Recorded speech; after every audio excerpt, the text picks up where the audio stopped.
अलग ही खेल चल रहा है, कोई कुछ भी जाके बोल रहा है। बाबूजी सब मनी मनी पैसा, जितनी कमेटी उतने उन लोगों के कह सकते हैं टैक्स फ्री संस्था के नाम पे। उनपे एक गाय नहीं है कि वो एक गौ की सेवा कर रहे हो। और वही लोग यहाँ पे बयानबाजी करते हैं कि ये गौमूत्र पीते हैं। मैं बोल सकता हूँ कि वो साले ज्यादा से ज्यादा उसमें कांग्रेस ही, तो मैं इस बात को भी बोल सकता हूँ। अब आप जो कह रहे हैं कि भ्रामक बुद्धि, तो सर ये बिजनेस हो गया। और भ्रामक बुद्धि फैला कौन रहा है? आप देखिए यूट्यूब से इनकम मिलती है व्यूज बढ़ने पे, समझ रहे हैं आप। विद्वानों ने अपने लेख लिख के क्या बताया गया कि राहु का नक्षत्र आद्रा नक्षत्र होता है, आद्रा होता है और केतु का नक्षत्र आश्लेषा नक्षत्र होता है। तो जब राहु और केतु के बीच में आपके सारे ग्रह आ गए तो इसको बोला जाता है काल सर्प दोष। तो जिनको पढ़ाई नहीं करी है उनको तो नॉलेज नहीं है ना भाजी, वो कुछ भी बोल देते। राहु केतु जो पाप गिने हैं, सब ग्रह को ही घुमाते हैं। ग्रह तो 9 ही साथी हैं, राहु केतु प्लैनेट नहीं है उस तरह से, वो तो धुआं ग्रह, छाया ग्रह, वो दूसरे की प्लैनेट की पावर लेके काम कर रहा है। भाजपा का ही बोलबाला है। उत्तर प्रदेश में बीजेपी की सरकार है, तो वैसे भी ज्यादा जो सन्यासी हैं वो बीजेपी से जुड़े हुए हैं। पैर पे पैर रख के क्यों नहीं बैठा जाता? वैसे सर घरों में जो माएँ हैं, घर के लोग बड़ा मना करते हैं। मैं बताता हूँ मैं बताता हूँ इसका कारण भी बता रहा हूँ क्यों नहीं रखा जाता है। भूभ स्वयं तप लोक में, और ऊपर बैकुंठ जितने देवता है सब आते हैं स्नान करने। कुंभ की बड़ी महत्ता है भाजी। अगर किसी के स्टार अच्छे चल रहे कुंभ में जाके और डबल स्टार हो गए उनको। अच्छा, इसके क्या ज्योतिषीय पक्ष है, इसका जरा बताइए। दूसरे सर हर चीज का ज्योतिषीय पक्ष है, हर चीज का। ये जो कागज पड़ा है इसका भी ज्योतिषीय पक्ष है। विदाउट ज्योतिषीय पक्ष तो संसार में कुछ नहीं है। शनि को जिस तरह से लोगों ने विलन बनाया है, शनि हमेशा खराब प्रभाव ही तो नहीं देता है ना। कुछ उसकी स्थिति है जिसमें बहुत काफी अच्छे पॉजिटिव रिजल्ट देता है। सर शनि का बारे में मैं छोटे से शब्दों में समझा दूं, इसको खराब भी नहीं बोलूंगा और वो भी नहीं बोलूंगा मैं कि अच्छा भी नहीं बोलूंगा। जिसको वशीकरण आएगा वो अच्छे लोगों को वशीकरण करेगा। एक एमएलए की टिकट बाहर करवा दो अमित शाह जी, समझिए इस चीज को, कितना बड़ा चूतियापा फैला रखा बाजार में। बड़ी रील्स पॉडकास्ट चलते हैं कि नजर लग जाए आपको। नजर, लोगों की नजर लगती है क्या? सर कोई नजर नहीं लगती, मूर्खता। पढ़े लिखे होते नहीं है, आपको भी पता है। मोहम्मदन कम पढ़े लिखे होते हैं, अपना बिजनेस चलाने के लिए किसी भी पत्थर को उठा के। अच्छा फिरोजा, वही नहीं बता पाते कि फिरोजा रत्न होता किसका है। मैं रोज खुलवाता हूँ, कल भी लाइव में खुलवाया कि भैया ये किसी ग्रह का नहीं। नहीं बोले राहु केतु शनि का। मैंने कहा इसलिए देख सलमान खान की शादी नहीं हो रही, राहु केतु शनि और 3 वो फिरोजा पहना रखा है हाथ में स्काई कलर वाला। मैं उसकी शादी नहीं हो रही है। मैं वो ऐसे रंडवाई मर जाए। मैंने उनको फोन करा बकायदा उन्हीं को, तनेजा जी थोड़ा ज्ञान तो लीजिए, कहाँ उल्टे सीधे ज्ञान फैल रहे हैं। तो उस वीडियो को आपकी बेइज्जती हो जाएगी। कोई भी पंडित ब्राह्मण उसके ऊपर आपको ये दे देगा इस तरह से दिखा के। ये शास्त्र कहता है कि अगर आप किसी में द्वेष देख रहे हो, राग कर रहे हो किसी के प्रति, समझ रहे, तो फिर आप एक अच्छे व्यक्तित्व वाले व्यक्ति नहीं बन सकते। आप वो जीव जंतु प्राणियों की तरह संसार बंधनों में फंसे रह जाए। लोग गलत नजरिए से देखते हैं कि शायद नागा नंगे रहते हैं। मेरा स्कूल है यहाँ पे, बहुत बड़ा स्कूल है। यहाँ पे 150-200 बच्चे हॉस्टल में रहते हैं, लड़कियां हैं लड़के हैं। तो हम जिस जैसी परंपरा में रहेंगे हमें तो वेशभूषा उस टाइप से पहननी पड़ेगी ना। यहाँ तो हम नंगे नहीं घूमेंगे ना। पर कुंभ में जैसे हम पहुंचेंगे तो हमारे गुरु लोग भी हमको नहीं रख सकते बिना कपड़ों के। नमस्कार, मैं हूं विवेक। दरअसल आजकल ज्ञान बहुत ज्यादा मिल रहा है, ज्ञान बहुत ज्यादा फैला हुआ है, यूं कहें कि पसरा हुआ है। यूट्यूब पे सबसे ज्यादा ज्ञान फैला हुआ है। बहुत अलग अलग तरह के ज्ञानी हैं, उनके पास कोई विद्या नहीं है, कोई ज्ञान नहीं है, कोई डिग्री नहीं है असल में। तो इसलिए जो जिसको चाहे पॉडकास्ट में लेके, इंटरव्यू में लेके बैठ जाता है। वो गलत ज्ञान देता है, भ्रम फैलाता है। लेकिन कुछ ऐसे लोग हैं जो अपनी विद्या से भ्रम को दूर करने का काम करते हैं। वो फैक्ट के साथ बताते हैं कि नहीं ये बात होती है, ये बात नहीं होती। देखिए एक है हमारे साथ इस वक्त मौजूद हैं राजू महाराज। ये नागा सन्यासी हैं और जुड़े हुए हैं अखाड़े से, निरंजनी अखाड़े से जुड़े हुए। दिगंबर राजू भारती जी, आपका स्वागत है। नमस्कार। आजकल मैं देख रहा हूँ राजू भारती जी कि सब लोग ज्ञान दे रहे हैं, जिसको जो मर्जी, सब किसी को लेके, कोई किसी को लेके बैठ जा रहा है पॉडकास्ट। अब विवेक जी आपने तो ये प्रश्न, सुनिए मेरी बात, आपने तो ये प्रश्न बोला ही, पहले भी बोला। अब मैं इस पे एक छोटा सा आपको एक राय दूंगा। देखिए ज्ञान हर आदमी क्यों दे रहा है आज के समय में बाजार में, और ज्ञान देने का अधिकार किसके पास है ये आपको भी पता होगा। आप लोग डिबेट करते हैं, अच्छे अच्छे लोगों को बुलाते हैं, तो अधकचरे ज्ञानी को तो आप लोग बुलाते नहीं है। आप ही बताइए। आप तो बुलाते हैं ज्ञानवान व्यक्तियों को, जो संत होते हैं, जो उस स्टेज पे बढ़िया बढ़िया काम कर रहे हैं, लोगों को ज्ञान बांट रहे हैं, जिनको अधिक नॉलेज है। और नॉलेज इस आधार पे है कि वो व्यास गद्दी पे बैठ के लोगों को ज्ञान दे रहे हैं और सारा ब्रह्मांड उनके ज्ञान को सुन रहा है। तो आप लोग ऐसे लोगों को गाइड करते हैं। अब आप जो कह रहे हैं कि भ्रामक बुद्धि, तो सर ये बिजनेस हो गया है। और भ्रामक बुद्धि फैला कौन रहा है? आप देखिए, यूट्यूब से इनकम मिलती है व्यूज बढ़ने पे, समझ रहे हैं आप? व्यूज बढ़ने से इनकम मिलती है, उसकी जितना हॉर्स बढ़ जाता है, टाइमिंग बढ़ जाती है, उससे भी पैसा आता है। तो लोगों के मन में जब ज्यादा से ज्यादा भ्रम दूर करने के लिए या कहीं कुछ अच्छी चीज ढूंढने के लिए आदमी यूट्यूब कंगालता रहता है, तो वहां से उसे भ्रामक बुद्धियां मिलती है। अब सबसे बड़ी बात मैं आपको ये बोलूं, ज्ञान देने का अधिकार उसी व्यक्ति का है। अब आप इस चीज को समझिए कि आप भी अन्न भोजन खा रहे हैं ठीक है। और मैं भी खा रहा हूँ। कहते हैं ठीक है। अन्न से मन बनता है, समझ रहे हैं? अब जो आदमी अन्न खा रहा है उसको नॉलेज है कि सामने वाला व्यक्ति कैसा है, इसको क्या ज्ञान है, इतनी तो उसके पास नॉलेज है, समझ रहे हैं? तो ये बहुत बड़ी मायने की बात रखती है कि हम देख क्या रहे हैं, लोग समय बर्बाद कर रहे हैं यूट्यूब पे, और वहां भ्रामक चीजें जानबूझ के डाली जा रही है अपने व्यूज बढ़ाने के लिए। अब मैं आपको इसके लिए एक छोटा सा उदाहरण दे देता हूँ। मेरे लाइव चलते रहते हैं, छोटे छोटे जवान जवान लड़के कहते हैं काल सर्प दोष बोल के कोई दोष नहीं होता है। अच्छा। उन्होंने बोला, और सच में काल सर्प दोष ज्योतिष की किसी वैदिक ज्योतिष किताब में नहीं है, किसी भी नहीं है। मैं आपको बहुत बड़ी एक किताब दिखाने वाला हूँ, ज्योतिष तत्वांक, जो कि गीता प्रेस हर वर्ष छापती है, एक मूलांक इनका हर वर्ष में छपता है। और इसमें हनुमान जी पोदार जो वहां के वो रह चुके हैं सबसे बड़े, जिन्होंने मतलब सारा दायित्व उनके पास है, तो हनुमान प्रसाद जी पोदार वो वहां के पूरे वो रह चुके हैं, चीफ वो रह चुके हैं। तो इसमें सच में कहीं से कालसर्प दोष के बारे में नहीं लिखा है, बट विद्वानों ने अपने लेख लिख के क्या बताया गया है कि राहु का नक्षत्र आद्रा नक्षत्र होता है, आद्रा होता है और केतु का नक्षत्र आश्लेषा नक्षत्र होता है। तो जब राहु और केतु के बीच में आपके सारे ग्रह आ गए, तो इसको बोला जाता है कालसर्प दोष। क्योंकि राहु के आद्रा नक्षत्र के देवता को अगर हम उठाएं कि उसके देवता कौन है आद्रा नक्षत्र के, उसके देवता है काल, जो कि दसवीं के भी देवता है काल, दसवीं तिथि के, ठीक है? तो काल देवता है। अब आश्लेषा नक्षत्र के देवता है सर्प। तो जिनको पढ़ाई नहीं करी है उनको तो नॉलेज नहीं है ना भाजी, वो कुछ भी बोल देते। अब हमने इस चीज को पहले पढ़ा हुआ है, ये बेसिक है, बहुत बेसिक है कि भाई आपको कल को पता कैसे लगेगा कि राहु के नक्षत्र के देवता कौन है, त्रयोदशी के देवता कौन है, भगवान शिव है, चतुर्दशी के देवता भगवान विष्णु है, पंचमी के देवता जो वो आपका अमावस्या के देवता हमारे पितृ माने जाते हैं, जिसको आर्य माँ बोलते हैं। तो ये हमें पता कैसे लगे? तो बेसिक तो पढ़ा नहीं है सर।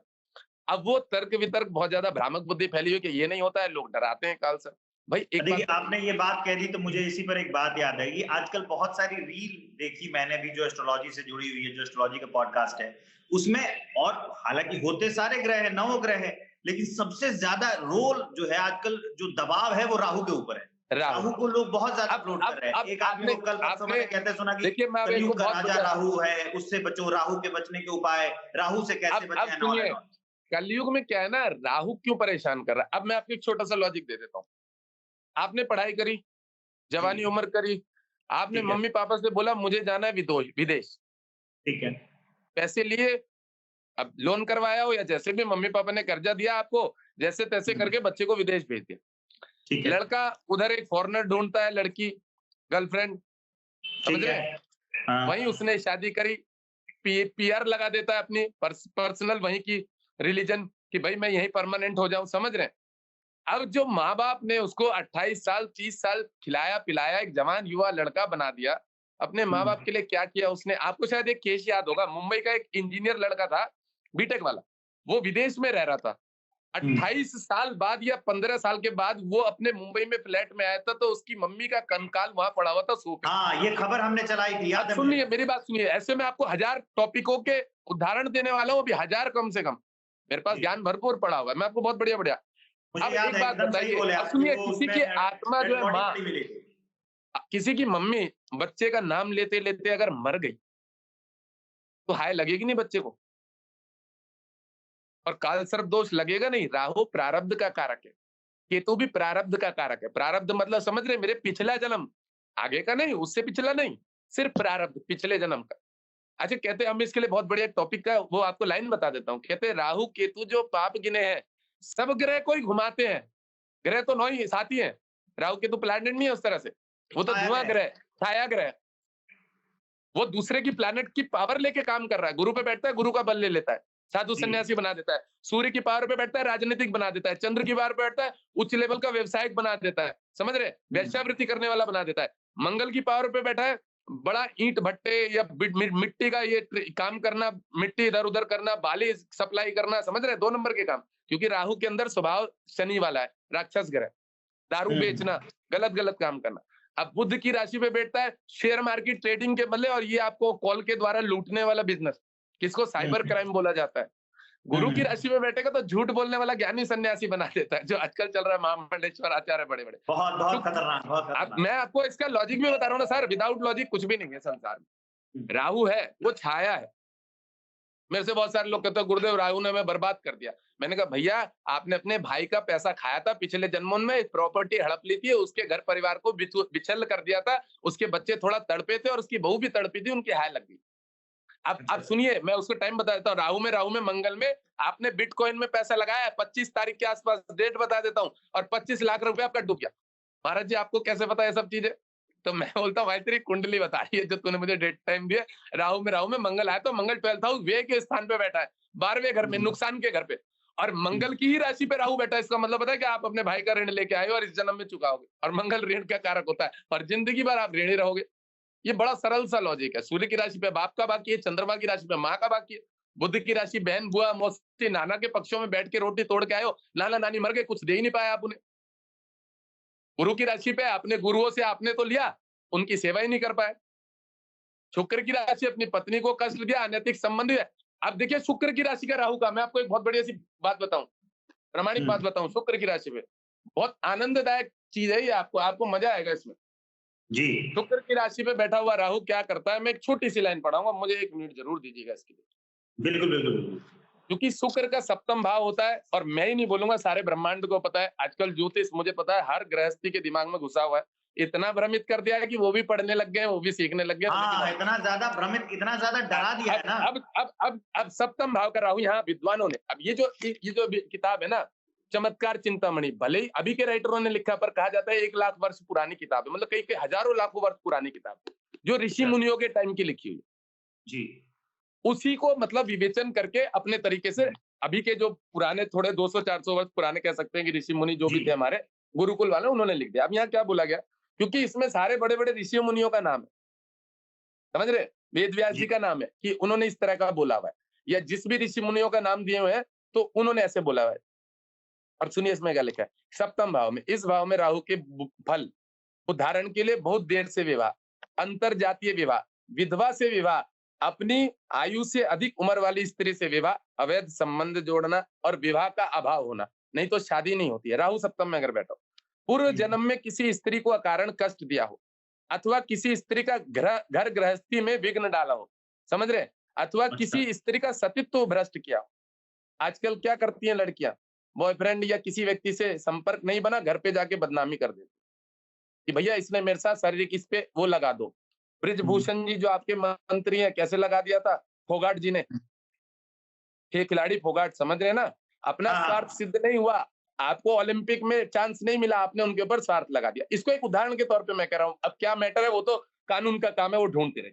सुनिए, अथवा किसी स्त्रीत्व का सतीत्व भ्रष्ट किया, उस प्राप्त के रूप में सप्तम भाव का राहु होता है। विवाह होने पर भी परस्पर दाम्पत्य का ना होना, विवाह विच्छेद होना, अच्छी मानव अनुकूल स्त्री का ना मिलना, यह फल पूर्व जन्मकृत पाप स्वरूप के होते हैं जो भुगतने पड़े। समझ रहे, इसे समझ के आप कि मेरा प्रारब्ध ऐसा था कि जो राहु मेरे सप्तम भाव में आया, 7वां घर शुक्र का है, शुक्र शुद्ध ग्रह है, सात्विक ग्रह, और स्त्री का पत्नी का कारक है, और राहु तो चांडाल है। तो जब घर में चांडालगिरी होती है ना पति पत्नी में, अब इसमें एक बहुत बढ़िया बात भी बता दूं क्यों है ये, क्यों है, पुरुष ने क्या किया, अपनी पत्नी को रखते हुए भी अनैतिक संबंध बनाया और उसको दिखाया कि देख मैं उसके पास जा रहा हूं सोने के लिए, तू अच्छी नहीं, किसी की आत्मा दुखाई, कष्ट दिया, दुख दिया, कौन भुगतेगा भाई साहब, तुम ही भुगतोगे। तो राहु का प्रभाव है, समझ रहे हैं। अगर आप दान पुण्य करें, अच्छे से रहें और उसका प्रायश्चित करने लगे तो राहु आपका पीछा छोड़ेगा।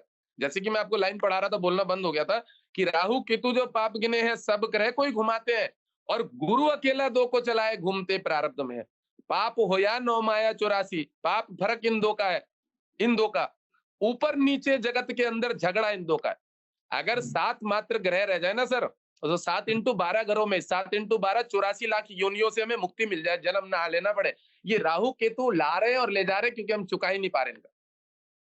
और लोग देखिए कितने गलत काम कर रहे हैं। सुनिए, एक छोटी सी बात बोल देता हूँ, लोग कर रहे हैं टोने टोट। अरे भैया, तूने अपनी माँ की सेवा नहीं करी है, उसको रोटी नहीं खिलाई है, उसकी आत्मा तड़प तड़प के मर गई है, तू अपनी गर्लफ्रेंड के साथ पीआर लेके अपने बच्चों के साथ सेटल हो गया, तो यहाँ मातृ पक्ष की सेवा करने की आवश्यकता है। और शास्त्र ये कहता है, हर ग्रह का एक अलग उपाय है कि आपके मातृ दोष है, पितृ दोष है, कि भ्राता दोष है, कि आपने भ्राता का हाथ पकड़ा था और बीच में उसको छोड़ दिया, आपने उसका व्यवसाय चलवा दिया पार्टनरशिप में, बाद में छोड़ दिया, बेचारा वहां से वो लॉस में चला गया। आप उदाहरण के लिए मुकेश अंबानी और धीरू भाई, ये इनके भाई को पकड़ लीजिए, अनिल अंबानी जी को, भाई है ना, हाँ, बर्बाद होते हुए तो आप पकड़ सकते थे ना, पर आपने वो रोल नहीं निभाया ना, आपने बर्बाद होने दिया, दोष ले लिया मंगल का।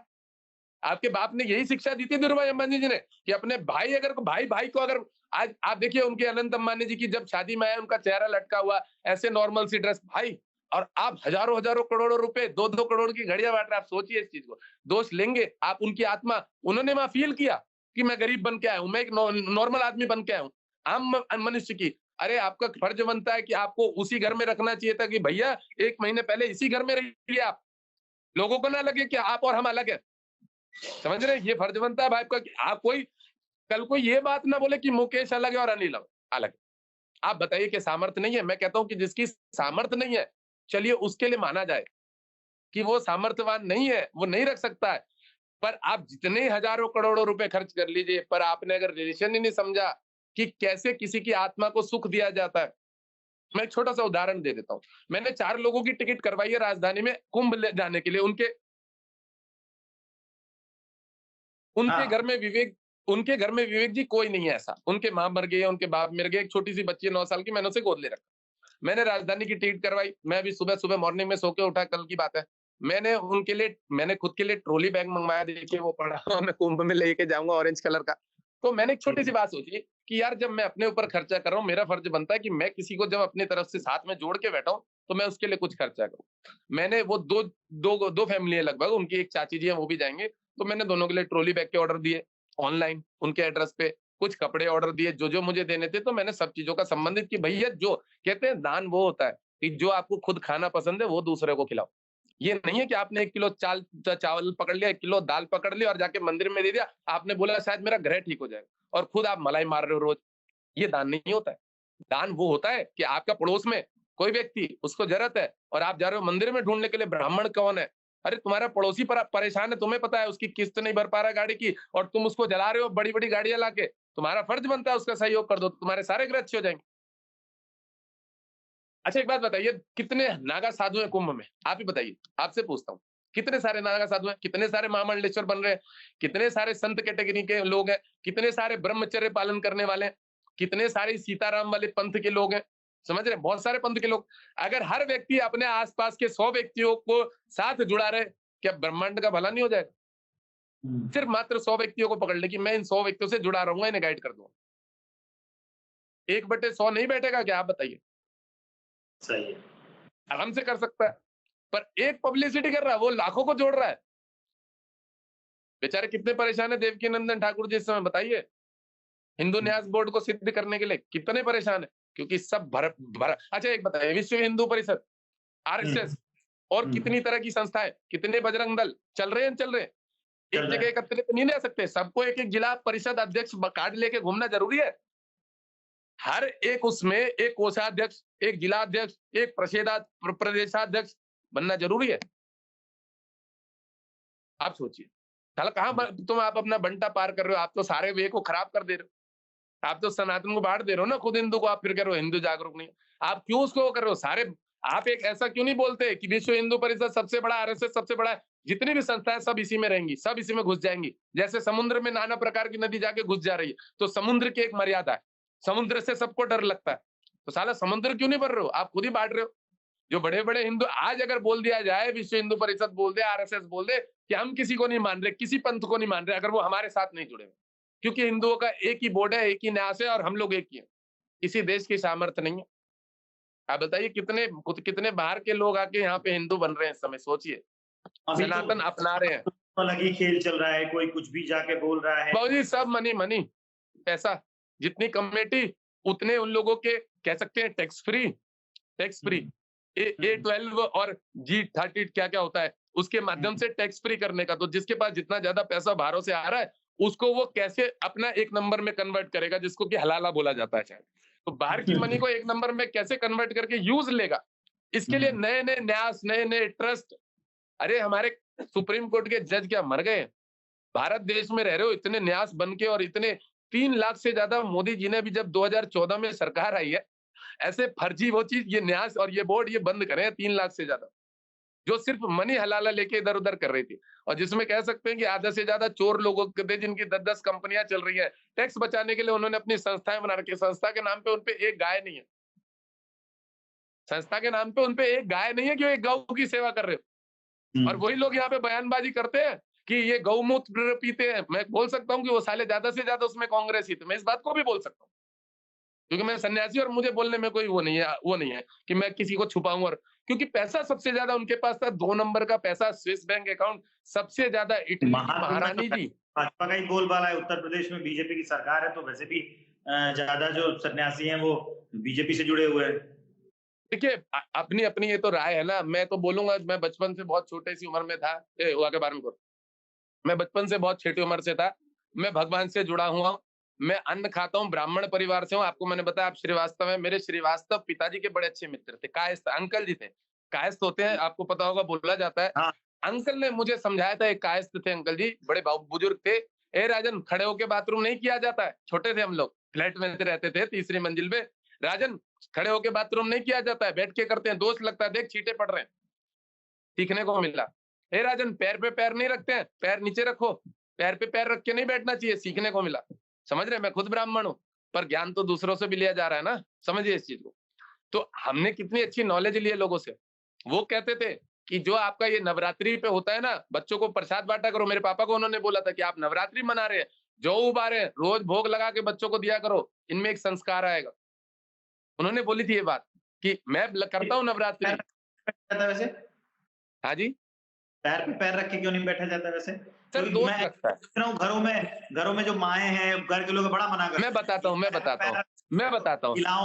पे बैठ के मैं बताता हूँ इसका कारण भी बता रहा हूँ, क्यों नहीं रखा जाता है। आधा तत्व तो कहते हैं ना, ये इधर हमारा ईड़ा नाड़ी है और ये पिंगला नाड़ी है, और यहाँ पे बोलते हैं सुषुम्ना नाड़ी।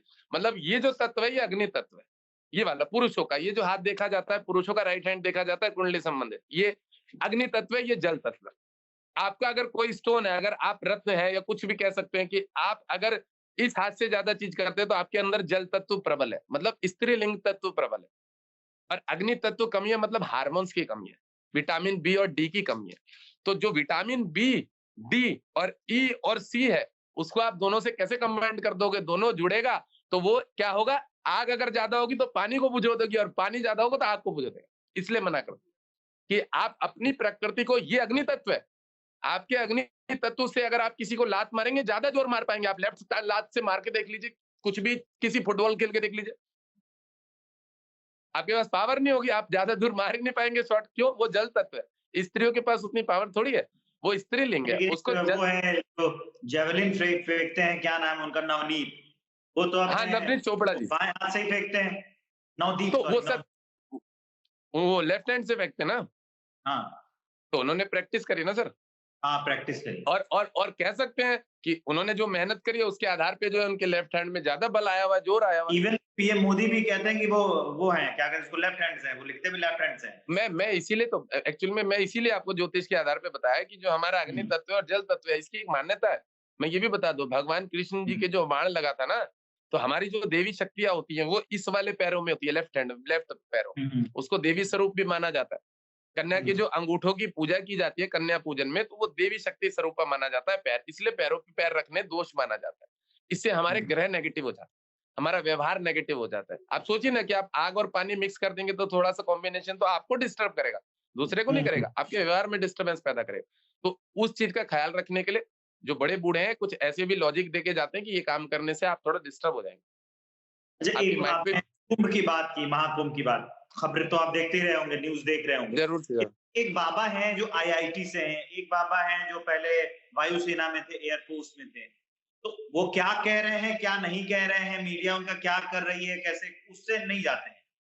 संन्यास के योग कैसे आते, मुझे ये जानना है कि आप अच्छी नौकरी करते, इसके लिए मैं आपको एक बहुत बढ़िया उदाहरण ये बोलूं कि जो संन्यास होता है ना, अच्छी नौकरी करते करते कैसे मोह अब मैं भंग होता समझ है? गया आपकी बात। सुनिए सर, ये तो नौकरी देखिए, कितने दिन कर ले? अच्छा एक बात बताइए, आप चेयर पे बैठ के कितनी देर बैठ सकते हैं? आप मुझे बताइए। हाँ, 1 घंटा 2 घंटा। हाँ, तो ऐसे ही जब आप चेयर वाली नौकरी करते हैं, आईटी फील्ड की नौकरी कहाँ होती है? आप बताइए, चेयर पे बैठना पड़ता है, आँखों में चश्मा लग जाता है, पैर झनझनाहट आ जाती है, कमर पकड़ लेती है, आदमी कितने दिन करेगा सर? पागल हो जाता है। और आईटी फील्ड वाले व्यक्तियों के बारे में आपने शायद सुना होगा, जो साइंस के स्टूडेंट होते हैं, गांजा वो पी रहे हैं आज के टाइम में। आपने जो सुना हो, मुझे पता है, मेरे पास तो बच्चे जुड़े हुए हैं, मैं हाँ, तो ना सही। ज्योतिष करता हूँ, देश-विदेश से जुड़ा हुआ हूँ और आईटी फील्ड वाले बच्चों को गलत चीज़ों में आदत पड़ जाती है। अब जब उसके अच्छे ग्रहों की दशा आती है, गुरु, गुरु बृहस्पति देवता है, धार्मिक चीज़ों से इन्वॉल्व कर देते हैं। वो बेचारा कहाँ जाएगा, किसकी शरण में जाएगा? तो फिर साधु संतों की शरण में जाता है कि मुझे इन चीज़ों से उबारो, मेरा माइंड पागल हो रहा है, नसें फट रही हैं। तो वहाँ वो संतों की उसमें जाके उसे शांति मिलती है। अब देखिए, आप ही देखिए कि वो आज आईटीटी फाइल वाले आईआईटी वाले जो व्यक्ति हैं, जिनकी बात आप कर रहे हैं, जो अभी वायरल हुए हैं, उन्होंने एक छोटी-सी बात बोली थी। किसी रिपोर्टर ने उनसे पूछा कि शिव की आराधना से संबंधित कोई बात करी थी, कि शिव की पूजा, तो उन्होंने बोला, "शिव है कौन? मैं ही शिव हूँ।" ये रील मैंने देखी थी हाँ, और हाँ, सच हाँ। बात है, सच बात है। शिवोहम शिवोहम हमारा शास्त्र सिखाता है कि मैं ही तो हुँ। शिव हूँ, मैं कौन से मंदिर में जाके उसे ढूँढूँगा बताइए? शिवोहम, शिवोहम। मैं क्या इसका इसका माने ही यही है, हमारे हुँ। संतों ने, हमें बड़े महाराज लोगों ने ये सिखाया है कि जो हम ब्रह्म को ढूँढने के लिए, जैसे कि जानता सुनिए, हूँ। जी। जैसे कि हम ब्रह्म को ढूँढने के लिए घर से निकलते हैं कि हम परमात्मा को ढूँढेंगे। आपने शायद एक ईशावास्य उपनिषद में कहानी पढ़ी होगी, जो नाचिकेता होता है, वो हुँ, जिज्ञासु यमराज से जाके प्रश्न करता है कि उनको पता है हुँ। कि यमराज जो है, वो मृत्यु के देवता हैं, उन पे संपूर्ण ज्ञान। तो सूर्य देव उन्हें कहते हैं कि अगर आपको आत्मज्ञान की प्राप्ति करनी है, तो आपको धर्मराज इनसे जाके बात करनी पड़ेगी, यमराज जी से, वो ये उल्टा ज्ञान दे सकते हैं। जिज्ञासा से मिलने चला गया। तो तो उनको जब वो उनसे पूछते हैं, तो उनको कहते हैं कि ब्रह्म क्या है, परमात्मा क्या है? तो परमात्मा के लिए एक शब्द बोला जाता है हमारे शास्त्रों में, वेदों में, कि वह है, वह नेति-नेति। नेति-नेति शब्द का इस्तेमाल है। उसको कोई जान नहीं पाया कि वो कैसा है, कहाँ है, कितना है, और वेद ही इस बात को कहता है, क्या कहता है? कि आप परमात्मा को कभी संपूर्ण नहीं जान सकते। क्यों नहीं जान सकते? क्योंकि वो इन इंद्रियों से, आँखों से, हड्डियों से, मांस-पास की पत्र, इनसे जानने के योग्य नहीं है, इनसे नहीं जाना जाता वो। तो ब्रह्म को जानने के लिए आप देखिए साधना करते हैं लोग। ये दसम द्वार बोला जाता है, यहाँ से प्राणों को छोड़ने के लिए तपस्याएँ करते हैं। आपको हुँ, पता ही होगा, अंगुलीमल डाकू जी, रत्नाकर डाकू जो थे, वो हुँ। ब्रह्म ऋषि ये बन गए थे, आपके वाल्मीकि जी बन गए थे, हाँ, साधना रामायण। करके। उन्होंने पहले उन्होंने बोला था नारद जी से कि प्रभु, मेरे से ये नाम नहीं जपा जा रहा, राम राम, मैंने इतने पाप किए हैं कि, तो बोला आप एक काम करो, मरा मरा तो जप सकते हो, मारा तो बहुत लोगों को, बोले हाँ जी, तो मरा मरा जप लो, कालांतर में यही तुम्हारा राम राम हो जाएगा। तो मरा मरा मरा मरा मरा मरा जपते राम राम हो गया। समझ रहे? तो मैं ये मरा कह जप रहा रहे थे। अब सुनिए, ये आपके ही बात प्रश्न समझ का उत्तर है। मान अ, लीजिए कि जैसे मैं अपने पे मेरी मान लीजिए कि अभी चल रही है गुरु की महादशा।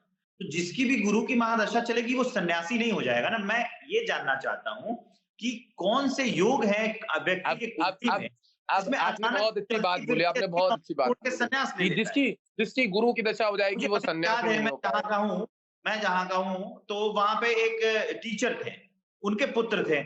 जीवन अच्छा चल रहा है, सरकारी टीचर थे, जो भी अपनी सैलरी आती थी, अपना जीवन उनका परिवार चलता था। उनके जो बेटे थे बड़े, अचानक से वो गायब हो गए और गायब हो गए कुछ दिनों के बाद अचानक वो लौटे तो शायद कोई आप इस पे भी मैं जानना चाहूँगा कि कोई ऐसा होता है क्या कि वो अपने घर से जाके भिक्षा माँगने की परंपरा होती है क्या? 12 साधुओं वर्ष की? बाद। हाँ, तो वो कुछ दिनों के बाद लौटे और कहते हैं कि वो भिक्षा माँगने के लिए आए, तो उनकी माँ ने उनको पहचान लिया। तो ऐसा मतलब हम लोग जब छोटे थे तो सुनते थे, तो मैं ये जानना नहीं, चाहता ये हूँ, ये सच्ची कहानी है। कुंडली में इसमें क्या कौन होता से है, योग बनते हैं कि आदमी सारा सांसारिक मोह छोड़ के अचानक ज्योतिष बन जाता नहीं, साधु बन जाता है? इसका इसका ये देखिए, इसको योग से नहीं बोलेंगे, मैं आपको इसको योग नहीं बोलूँगा, इस जन्म के योग नहीं बोलूँगा। क्योंकि मैंने जो पढ़ा है, मैं शंकराचार्य जी की भी किताबें पढ़ी हैं, वेद भी पढ़ा है, वेदांत भी पढ़ा है और गीता पे प्रवचन भी सीखता था। और कहाँ का प्रवचन सीखता था मैं बता दूँ, जहाँ आपका स्वयं से विवेकानंद जी ने पढ़ाई करी है, उनके हुँ, रामकृष्ण परमहंस जी के गुरु ने, गोविंदाचार्य, उन्होंने पढ़ाई करी। मैं कैलाश आश्रम के दसम पीठाधीश्वर विद्यानंद गिरि जी बड़े विद्वान थे, बड़े विद्वान। आचार्य महामंडलेश्वर थे और दसम पीठाधीश्वर थे कैलाश आश्रम के। जहाँ से आप मैंने आपको नाम बता दिया, कैलाश आश्रम, बड़े-बड़े विद्वान संत लोग वहाँ से पढ़ के निकले, बड़े-बड़े संत। तो मैंने उन्हीं लोगों से जुड़ा हुआ हूँ, संतों से, और उन्हीं वेदांतों की संबंधित किताबें पढ़ी हैं। अब आपने जो प्रश्न किया, तो मैंने इसमें पढ़ा हुआ है जो अनुभव, और कि ये एक जन्म का नहीं हो सकता कि आप सन्यास ले लो। मैं एक उदाहरण भी दे रहा हूँ आपको, बहुत बढ़िया, मेरे ऊपर भी। आपने जैसे आपने अपनी भी बात बोल दी, मैं मेरे ऊपर की बात बता रहा हूँ। मेरे पिताजी 8 साल गाजियाबाद में रहते हैं, साहिबाबाद में। जी 8 साल गुरुद्वारों में रहे कृपाल लगा के, जो पूरे कपड़े होते हैं ना ब्लू कलर के, पगड़ी पहन के। अब हम ब्राह्मण है, बिहार से बिलोंग करते हैं, Jha Mishra, IAS IPS officer सबसे ज्यादा होते हैं, आपको पता है, जी पढ़े लिखे शिक्षित होते हैं। मैं बिहार से हूँ, बट मेरे पिताजी सरदार बन गए थे घर भाग के छोटी उम्र में। मेरे दादाजी कोलकाता में बहुत बड़ा आश्रम चलाते थे, दादाजी, वो भी उसी परंपरा से रहे। मेरा भी जन्म हुआ है, आज मैं भी अगर शादी कर लेता ना, मेरे भी बच्चे घर छोड़ के भाग जाते। समझ रहे हैं आप इस चीज को? समझिए इस चीज को। तो ये कह सकते हैं कि एक जन्म का नहीं होता है, मैंने कुछ अच्छे पुण्य ऐसे किए हुए हैं जिसके आधार पे मैं कई जन्मों में, और मुझे मुक्ति नहीं मिली है। मैं संत होके कैसे मैं बोल दूंगा कि मैं मुक्त हो जाऊंगा? कपड़ा पहनने से कोई मुक्त हो जाएगा क्या? अच्छा एक बात बताइए, आपने मैं आपकी बात काटूंगा इस बात को। आपने कहा मेरी गुरु की दशा चल रही है, आप लोगों को ज्ञान दे रहे हैं, सही वे मार्ग पे लेके जा रहे हैं। भाई अच्छी चीजों को, बुराइयों को, सबका एक उनके सामने रख रहे हो। आप सन्यासी नहीं है? आप बताइए, सन्यास का अर्थ क्या? आप बताइए। जीवन में हूँ ना, मैं आपने तो भगवा पहना हुआ, आप मुझे बताइए कि आप सन्यासी नहीं है? सन्यास घर की परिवार परंपरा का, सन्यास का अर्थ क्या? आप बताइए ना, मैं आपसे पूछ रहा हूँ। मैं तो सर ये अब चीज मेरी बात सुनिए विवेक जी, आप इस चीज को डिफाइन नहीं कर पाएंगे, मैं बता रहा हूँ। जी जो अब देखिए, रविंद्र रविंद्र टैगोर जी थे, मुझे बताइए, रविन्द्रनाथ उनको टैगोर। विश्व नोबल नोबल मिला हुआ है, मैंने सुना उनको बड़े बड़े वो मिले। मैं उस समय में जन्म भी नहीं हुआ था जब मिले होंगे, और वो जब निपट भी गए होंगे, ठीक मेरा है। जन्म नहीं हुआ था। पर संत की क्या परिभाषा है? ऐसे कपड़े पहन लेना ही संत है? फिर वो हरप्रीत को वो था, वो हरमीत जी जी, ये हरियाणा वाले जो गए हैं लंबे उसमें, वो फिल्में बना रहे थे, वो आप बताइए, यू उन्होंने एक आर अपना खुद माय संत कौन है? मैं बोल रहा हूँ जो भीतर से शांत हो गया है, जिसकी इच्छाएं कामनाएं मर गई हैं। आपने पैसा कमा लिया, आपने गाड़ी ले ली, सुन लिए, घर फ्लैट ले लिया, इच्छा है अंदर से, इच्छा है कि कुछ अच्छा ये करना है, इच्छा ये रहेगी कि कुछ अच्छा भला करके जाऊं, माँ बाप का नाम करके, ये इच्छा है। गुरु की दशा ये सिखाती है, तो आदमी सही पथ पकड़ता है उस समय। समझ में आ रहा है आपके? आप संत कौन है, इस बात को, परिभाषा को कटिंग करके भले ही आप संत छोड़िएगा। संत राजू जी, संत से मुझे याद आया एक और, जो क्या कहते हैं, महिला थी, वो बड़ा वायरल हुई, हर्षा जी, हर्षा अच्छा रिचारिया। मैडम, मैं जानता हूँ उत्तराखंड की, बड़ी अच्छी, सही बहुत चीजें समझ गया। उन्होंने बदली। पहले वो होस्ट हुआ करती थी, फिर एंकर हुआ करती थी। सर दिक्कत यह है सर कि उनके देखिए पास जी, मैं आपको एक छोटी सी बात बताऊं। लोगों ने मैं उसके उसी से, मैं आपके प्रश्न समझ गया। आपने बहुत अच्छा बात टॉपिक बोला है, क्योंकि आज की जो नई जनरेशन है, नए नए बच्चे हैं, कहाँ से कहाँ पहुंच रहे हैं, वो लोग भी वीडियोस बना रहे, रील बना रहे, कुछ नहीं मिलेगा तो वो सोचेंगे संत बन जाएंगे तो वायरल हो जाएंगे। ये भी बहुत हाँ, बढ़िया उन लोगों के लिए कि कुछ अच्छा काम सीख रहे हैं, खराब नहीं सीख रहे हैं, तो बहुत बढ़िया है, अच्छा हुआ जो भी हुआ। भगवान देखिए, परमात्मा इतना बड़ा कुंभ, और शास्त्रों में ये भी बोला गया है, कुंभ में यक्ष, पिशाच, राक्षस, डाकिनी, शाकिनी, पेड़ पौधे, पितृ, स्थावर, जंगम, बड़े बड़े पहाड़, हिमाचल, सब आते हैं वहां पे स्नान करने के लिए, और जी अप्रत्यक्ष रूप में आते हैं। तारे भी आते हैं। ये जितने भी सप्तऋषि हैं, जितने भी देवी देवता हैं, हमारे पितृ, बड़े बड़े पूर्वज जितने भी हैं, जो बड़े बड़े तीसरे मतलब 13वां लोग कहते हैं, भूभ स्व महाजन, तप लोग में, और ऊपर बैकुंठ, जितने देवता है सब आते हैं स्नान करने। कुंभ की बड़ी महत्ता है भाजी। अगर किसी के स्टार अच्छे चल रहे कुंभ में जाके, और डबल स्टार हो गए उनके, उसमें पावर आ गई है, इसलिए वहां जाके वो आदमी। और अब देखिए, होस्ट है, अच्छा काम कर रहा है, समाज सेवा कर रहा है, कपड़े मायने नहीं रखते हैं, उनके माँ बाप ने सिखाए हैं। मुझे नहीं सिखाए थे उस तरह के कपड़े पहनना, मॉडलिंग करना, तो मैंने नहीं पहने। आप समझिए इस चीज को, आपको भी नहीं सिखाए थे, आप भी संस्कार में रहे। ये तो जिसका जो कल्चर होता है, आप उसको ही देख लीजिए, वो अन्नू रावत करके एक नई सी लड़की, वो क्या नाम है उसका, छोटी सी रावत, उत्तराखंड की, तिलक चंदन लगा के जो वीडियोस अच्छा, बनाती है, हाँ, तिलक चंदन लगा के, ठीक, वो उससे याद आया मुझे, तन्नू तिलक रावत, तन्नू रावत, एल्विस चंदन। के साथ उसने भी पॉडकास्ट। तो मेरा ये कहना है, ये तो संस्कारों के ऊपर है। अभी वो किसी मॉडर्न लड़के के साथ शायद वो उसमें चली गई थी, जैसे सोनाक्षी जी चली गई। तो ये तो माँ बाप के, अब देखिए मैं इसको बोलूंगा, अब कांग्रेस की सरकार है हमारे यहाँ, टीएमसी की, मैं इस समय बंगाल में हूँ, तृणमूल कांग्रेस, बहुत सारे लोग उसको पसंद नहीं करते हैं, पर शत्रुघ्न सिन्हा जी गए उसमें घुसने के लिए। अब शत्रुघ्न सिन्हा जी का कितना अच्छा नाम था, और इसी इसी पे मैं नहीं बोल रहा हूँ, कुमार विश्वास जी ने जो टिप्पणी करी है कि अपने घर के बच्चे दूसरों के धर्म में जा रहे हैं, आपने वो भी देखा होगा। अच्छा, इसके क्या ज्योतिषीय पक्ष है, इसका जरा बताइए, दूसरे सर धर्म में हर चले चीज का ज्योतिष्य पक्ष है, हर चीज का। ये जो कागज पड़ा है, इसका भी ज्योतिष्य पक्ष है। विदाउट ज्योतिष्य पक्ष तो संसार में कुछ नहीं है।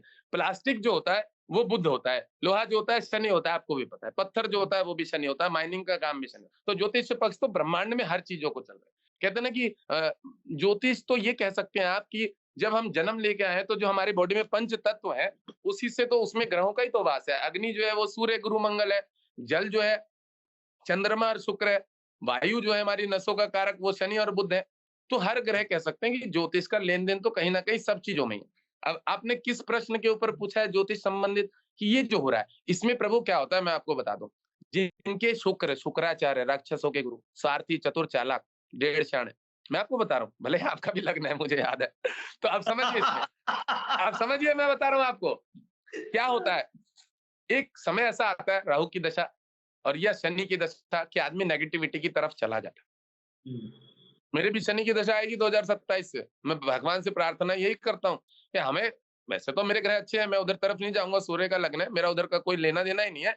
बट देखिए, आदमी बचाव तो करता है ना, मन तो उसको हर जगह ले जाता है। आप अपनी बात पूरी कर लीजिए, तो इसमें एक लाइन में और जोड़ूंगा कि शनि को जिस तरह से लोगों ने विलन बनाया है, शनि हमेशा खराब प्रभाव ही तो नहीं देता है ना, कुछ उसकी स्थिति है जिसमें बहुत काफी अच्छे पॉजिटिव रिजल्ट्स देता है। सर, शनि का बारे में मैं छोटे से शब्दों में समझा दूँ। इसको खराब भी नहीं बोलूँगा और वो भी नहीं बोलूँगा मैं कि अच्छा भी नहीं बोलूँगा। मैं शनि के बारे में कर्म बता देता हूँ, उससे आप भी समझ जाएँगे और अगर गलती से इसको कोई देखेगा वो भी समझ जाएगा। शनि ना खराब है ना अच्छा है। ठीक है? ये बहुत बड़ी भ्रांति है, बहुत बड़ी भ्रांति है। अरे जिसका न्याय करने का कारक है, अब उसको साला आप बोलिए कोई मुसलमान आदमी किसी लड़की का रेप करके गया, जज ने उसको सजा दे दी कि इसको आजीवन सजा। अब उसके लिए तो वो खराब बन गया, पर जिस लड़की का रेप हुआ था उसके लिए तो वो अच्छा बन गया ना। शनि जज जज के लिए तो जिस फैमिली के साथ न्याय हुआ है, वो तो उसको हमेशा अच्छा मानेंगे ना जज के लिए।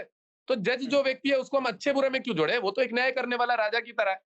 उसको तो न्याय करने का काम है, वो अच्छा बुरा कैसे हो जाएगा? उसका अच्छा। कोई अच्छा बुरा नहीं है और कर्म हमारे अपने हैं, कर्म हमारे अपने हैं सर। अच्छा एक बात बताइए, हनुमान जी ने पूंछ में बांध के शनि जी को घुमा दिया था, पर्वत में, हम्म। शरीर घिसट दिया था। हम्म। शनि भी खराब थे, उनको भी दुःख झेलना पड़ा। अपनी टाँग पे आते हैं, खुद की भी टाँग तुड़वा लेते हैं। न्यायकारक है, खुद को भी नहीं बख्शेंगे भाई। तो अच्छा-बुरा बिल्कुल खत्म कर दीजिए और बिल्कुल भ्रांति खत्म। कर्म का फल सबको मिलना है। अच्छा शनि कौन होता है आपको बड़े छोटे से अच्छी-सी कहानी में समझा देता हूँ और एक हम्म। छोटा-सा टॉपिक और जोड़ूँगा आपको। वो बड़ी प्यारी कहानी है, नए युवा वर्ग के बच्चों को समझ में आएगा उससे, जो आजकल चल रहा है जी। ज़्यादातर। नेगेटिविटी बाज़ार में बहुत गंदी चल रही है उसकी। गर्लफ्रेंड, बहुत। बॉयफ्रेंड वाला मैटर जिसके चक्कर में लोग 5-5 लाख, 10-10 लाख रुपए आईफ़ोन, ज़मीन गिरवी कर रहे हैं, सोना, चांदी ये वो। बहुत बेकार टॉपिक है, उसके लिए भी मैं समझा देता हूँ कि आदमी को अपना आत्मसम्मान कभी भी नहीं खोना चाहिए और सम्मानित तरीके से रहना चाहिए। सबसे ज़्यादा तो मैटर यही आता है हमारे पास कुंडली देखने में और मैं उनको एक ही बात बोल देता हूँ, भाई देख, तेरी माँ है, तेरे बाप है, उन्होंने रोटी खिलाई है, उनके बारे में सोच। करियर के बारे में देख, समझ रहे हो? ये लौंडिया लफाड़े वाला जो मैटर होता है ना और ये तंत्र-मंत्र करने वाला, मुझे नहीं आता पहली बात। और सुन ले, तू कहता है वशीकरण कर दो कि नहीं कर दो, अगर मुझे वशीकरण आएगा मैं नीता अंबानी को करूँगा सबसे पहले। 500-700 करोड़, 2-4 10,000 करोड़ उसी से ले लूँगा, टोटल अगर मुझे वशीकरण आता हो। मैं क्या कह रहा हूँ, अगर मुझे वशीकरण आएगा और मैं करूँगा, तो मैं सबसे पहले नीता अंबानी को करूँगा। तेरे से नहीं। 2000 रुपए नहीं माँगूँगा, मेरे अकाउंट में डाल, पूजा का सामान लाना। हाँ। जिसको वशीकरण आएगा वो अच्छे-अच्छे लोगों को वशीकरण करेगा। एक एमएलए की टिकट बाहर करवा दो अमित शाह जी, समझिए इस चीज़ को। कितना बड़ा चूतियापा फैला रखा है बाजार में। वशीकरण करने वाला 5000 रुपए अकाउंट में माँगेगा, मेरे अकाउंट में 5000 रुपए डालो। मुझे पूजा करनी है, घी लाना है, तेल लाना है, भोसड़ी के फिर तू किस बात का वशीकरण करने वाला है? तू घी नहीं मँगवा पा रहा अपने घर में, तेल नहीं मँगवा पा रहा है, सोचने वाली बात।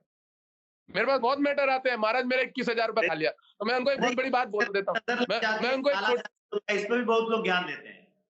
मैं एक छोटी-सी बात बोल देता हूँ, मेरे से कहते हैं मेरे 21,000 रुपए खा लिया। किसी ने ना ये वो सारे छोट होते हैं। मैं कहता हूँ सुन भई, कहते हैं कोई किसी को तब तक बर्बाद नहीं कर सकता जब तक आप अपनी बर्बादी में खुद शामिल ना हो। तू ही गया था वहाँ पे तेल लगवाने के लिए, उसने ठीक लगा दिया तेरे को, चूना लगा दिया। समझ रहे हो? आप खुद ही गए थे वहाँ पे कि भाई साहब मेरे ये कर दो, वो कर दो, उसने नहीं आया। अच्छा वो गए किस लिए थे? तुमने तो नहीं गए होगे कि मम्मी मेरी मम्मी के पाँव में, घुटनों में दर्द है, किसी डॉक्टर को दिखवा लूँ, किसी आयुर्वेद को दिखवा लूँ, पर तुम तंत्र-मंत्र वाले ढूँढने के लिए गए थे गूगल पे। और तुम गए थे ज्योतिष देखो कोई काला जादू कर रहा है नहीं, कामाख्या का है नहीं, कहाँ का है, काली माँ की। अच्छा एक बात बताइएगा, बहुत बड़ी बात बोल रहा हूँ आपको। ये साले जितने तांत्रिक होते हैं, जितने तांत्रिक होते हैं, एक की भी खुद की रियल फोटो देखिए लगी हुई? सब देवियों की फोटो लगाते हैं, खुद का चेहरा भी नहीं दिखाते। एक की भी फोटो नहीं है, हजारों। आपको मैं बताऊँ मेरे पास एक क्लाइंट का फ़ोन आया, महाराज ऐसे-ऐसे ना इन्होंने मुझे बोला कि आपका काम कर देंगे। मैंने कौन सा काम था? मैंने कहा कौन सा काम था?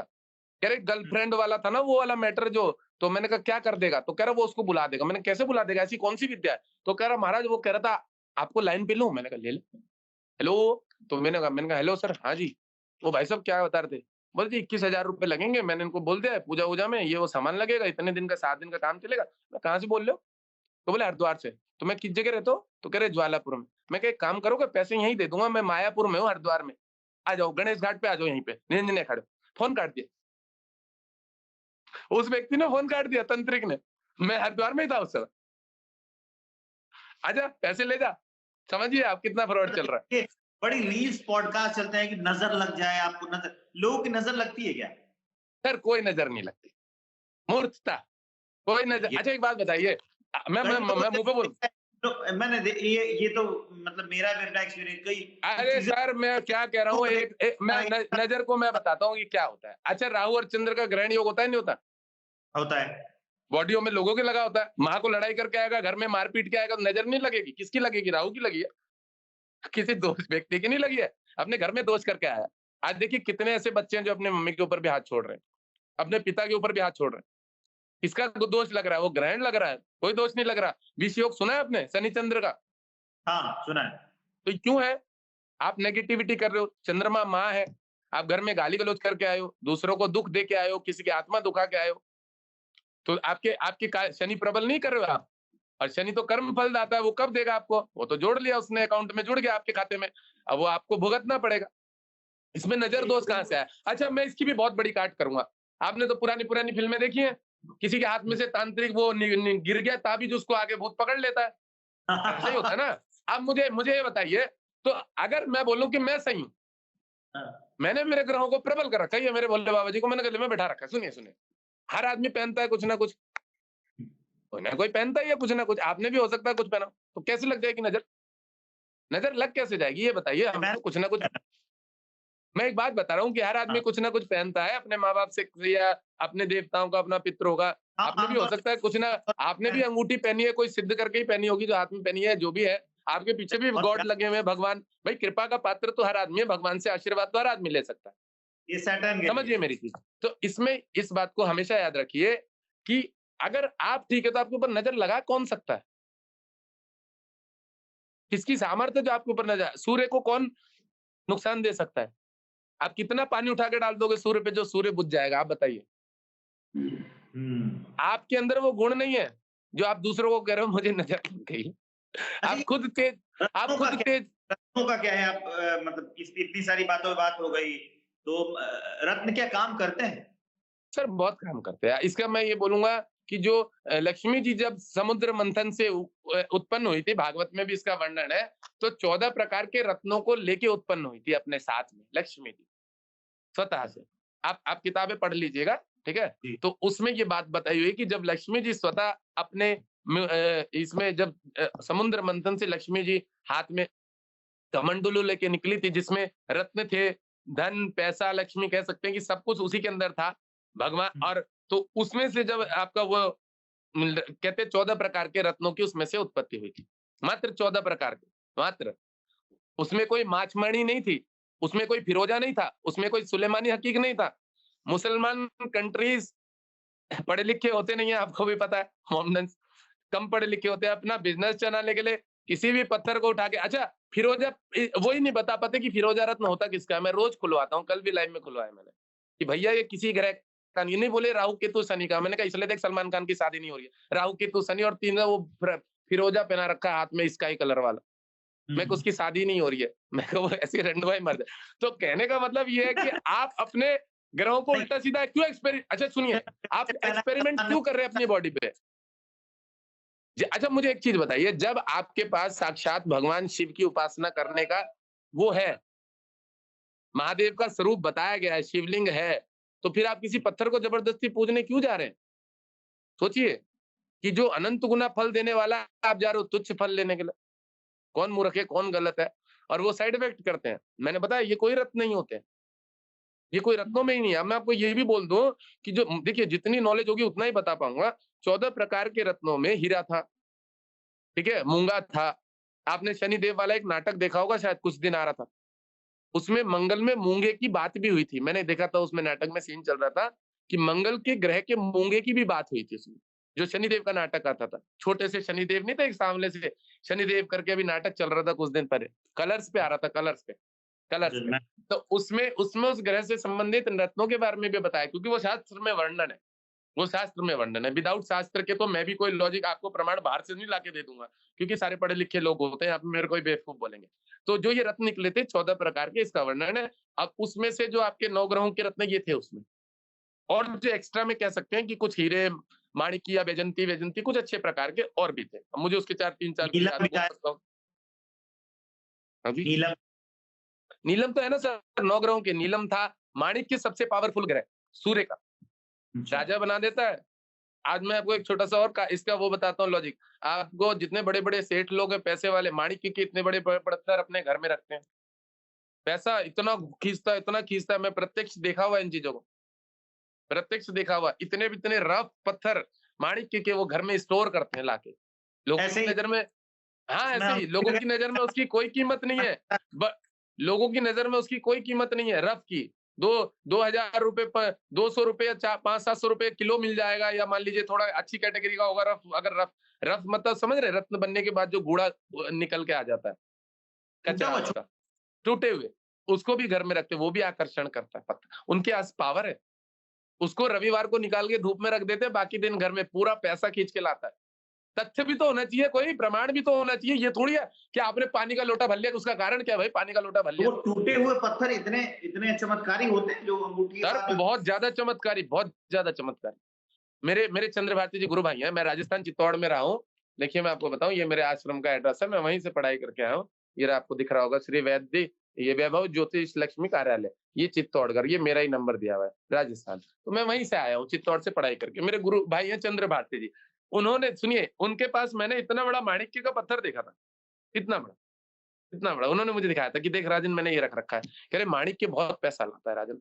और उनके पास, मैं आपको एक ज्यादा बड़े बोल्ड नहीं बोलूंगा, बोलना नहीं चाहिए, खराब लगता है, या मान लीजिए पॉडकास्ट चलेगा, उनके पास करोड़ों रुपए कैश पड़े रहते थे सब समय।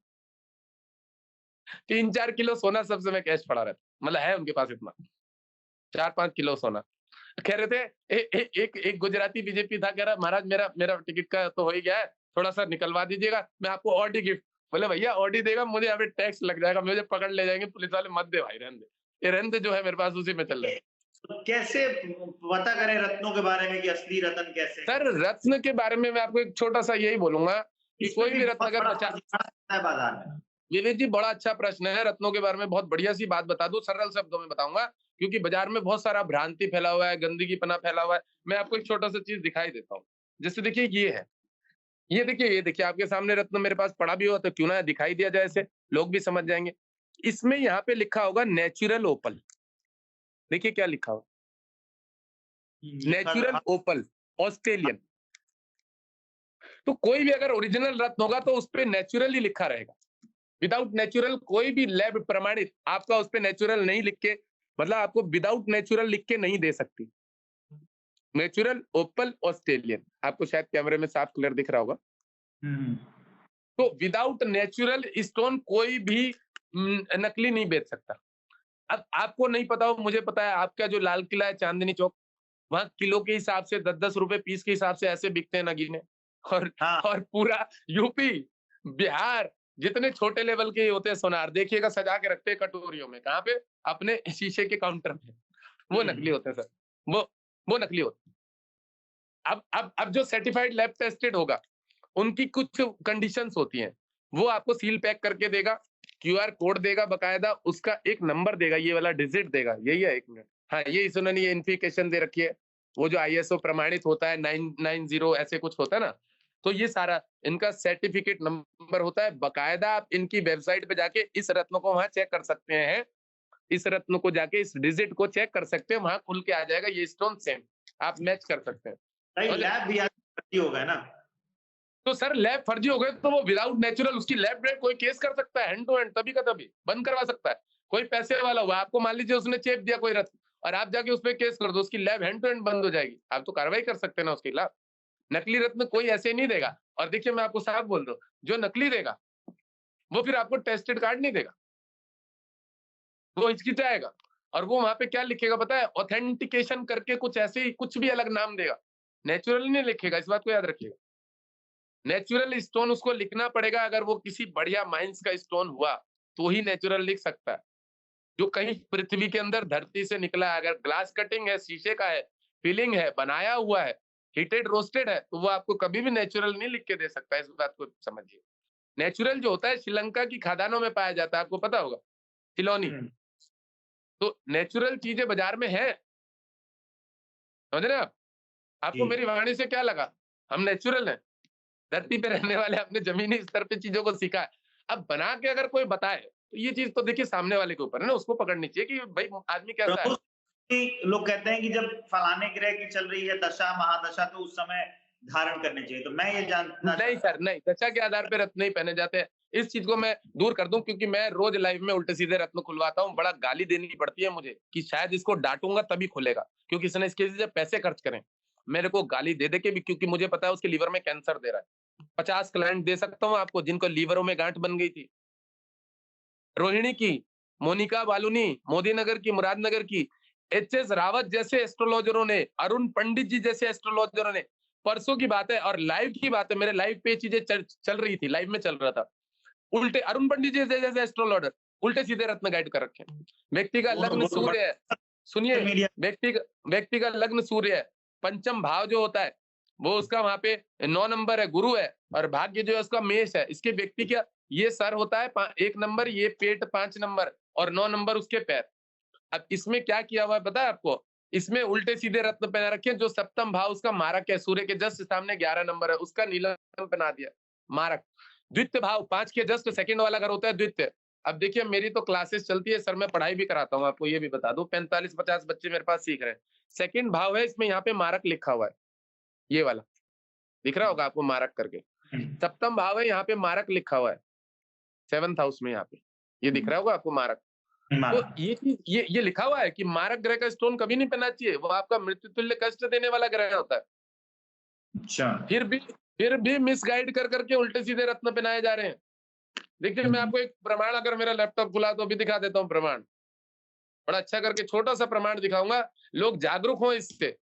बड़े उल्टे सीधे रत्न पहना के बीमारियां, मेरा अभी थोड़ी देर पहले किसी से झगड़ा हुआ था, एक नोटियाल करके था, मेरा ही ग्रुप है एस्ट्रोलॉजर राजू महाराज, उस ग्रुप में वीडियोस आती हैं एस्ट्रोलॉजरों की, मैं सबको वो देता था, आने देता था कि हाँ ग्रुप में हर आदमी काम कर रहा है। मेरा तो सन्यासी हो तो सबके प्रति बहुत अच्छा भाव होता है कि हर आदमी बढ़े, आगे बढ़े, नए नए जनरेशन अच्छा काम करे, कुछ सीखने तो सीखे। मुझे उसके 5-6 क्लाइंटों के कौन आए ऊना से, महाराज यार हमें पुखराज उसने पहनाया वो जो नोटियाल करके। तो मैंने कहा ये नोटियाल को इतनी भी नॉलेज नहीं है, छठे घर का रोग स्टोन पहनाया, तेरे पेट में दर्द दे रहा है। मैं बड़े बड़े एस्ट्रोलॉजरों की बात बता दूं, उल्टे सीधे रत्न गाइड कर देते हैं। पे माना जाए, मान लीजिए एक और है, क्या नाम है उनका, उमंग तनेजा, वो भी आपको ट्रोल करते हुए नजर आए। सर वो कोई ट्रोलिंग नहीं करते, उनको आता जाता नहीं। अभी भी बहुत बढ़िया बात, आपने बहुत अच्छी बात बोली।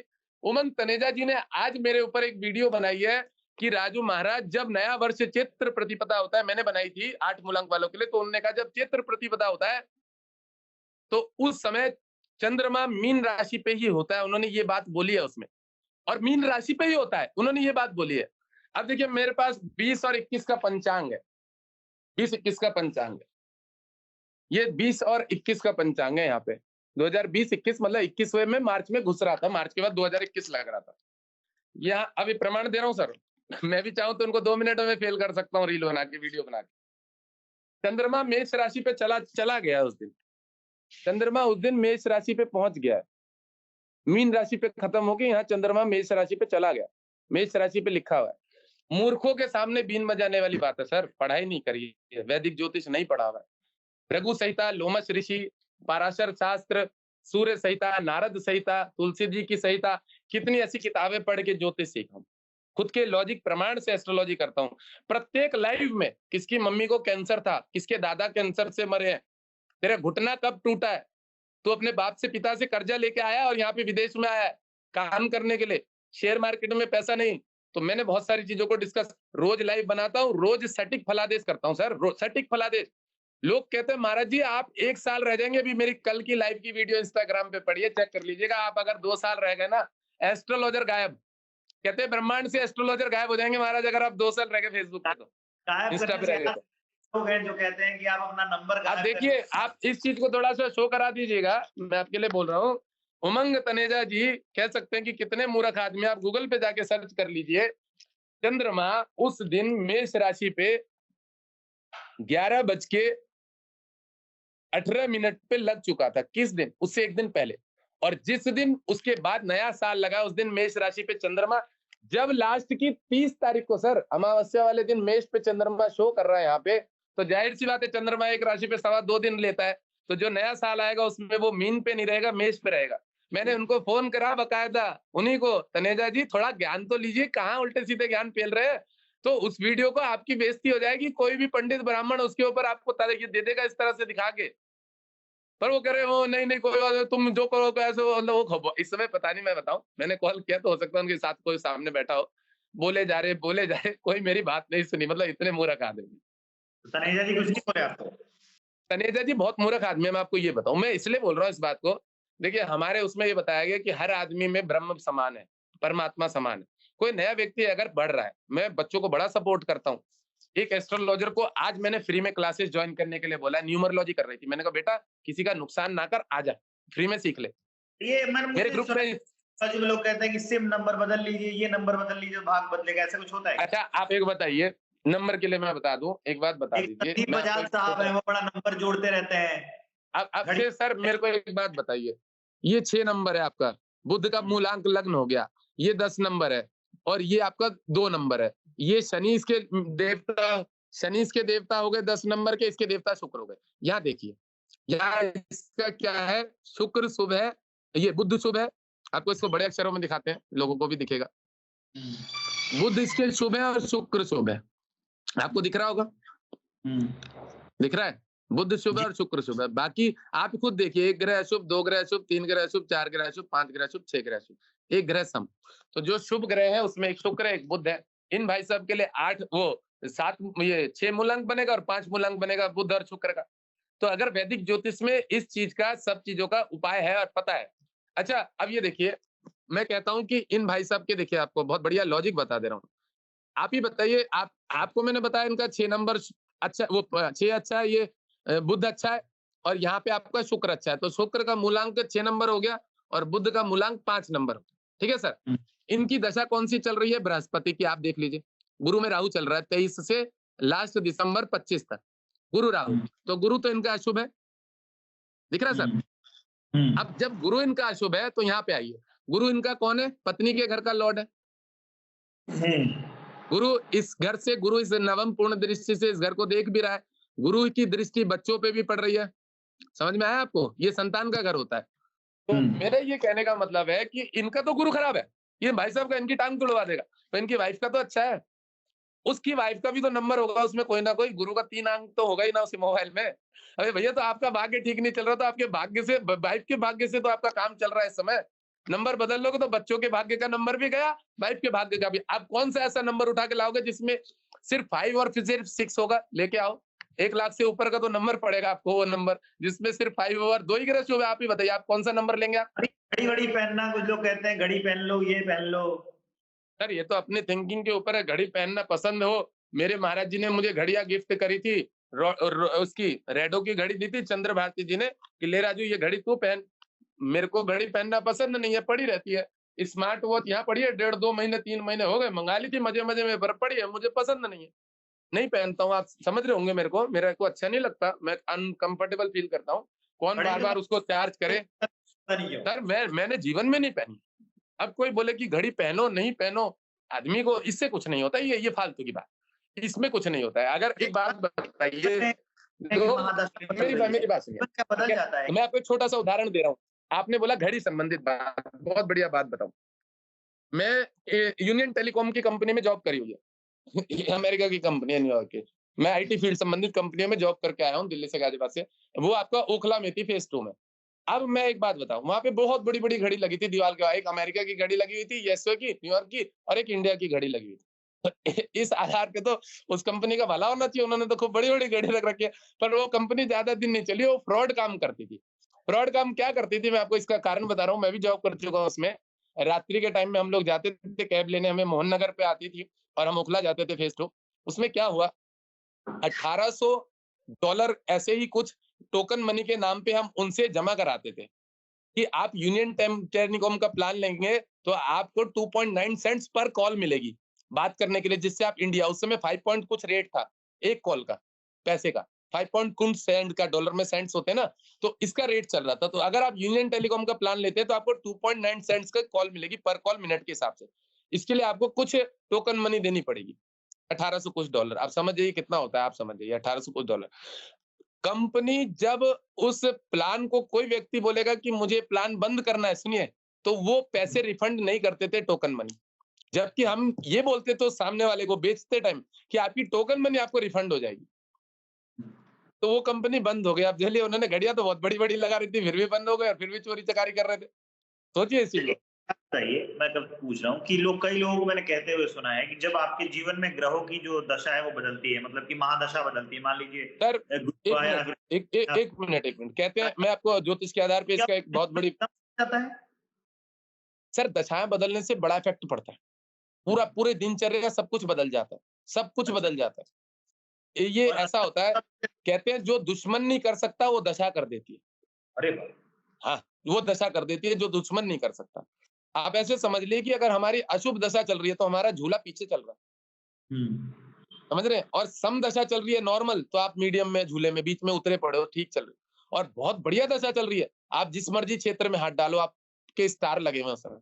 जैसे आप वो होस्ट आपने नाम लिया लड़की का हर्षा, हुँ, स्टार लगे होते हैं ना तो दशा के आधार पे अपने आप पता लग जाता तो है। अब वापस मैं चली गई? हाँ, वो भले ही वापस चली गई हो, उसको जो लेना था, कमाना था, वो तो कमा के गई है ना। हाँ, ये बात तो है। इंस्टा पे फॉलोवर बढ़ चुके हैं उसके। हाँ, ये बात तो है, ये फेम जायज़ बात। फेम और उसने पब्लिसिटी बना ली है। वो कल को अगर किसी मॉडलिंग के क्षेत्र में जाती है, किसी फ़िल्म में अगर कोई काम करती है, तो उसकी आप समझ सकते हैं फीस कितनी होगी। आप ही समझ जाइए, उसने अपना एम-फ़ेम जो कमाना था, कह सकते हैं मरते दम के बाद भी आदमी जो शायद नहीं मिलता उसको यश-मान, उसने इस उम्र में कमा लिया, उसके अच्छे ग्रह थे। मैं एक इसको बात पॉज़िटिव वे से जोड़ूँगा। आज मैं बड़ा इसको किसी ज़िक्र ती है या सर देखिए, किसी भी व्यक्ति के जीवन में अगर कोई उथल-पुथल मस्ती है या उसका अच्छा-भला होता है, समझ रहे हैं? तो हम इसको कभी भी खराब नहीं बोलेंगे।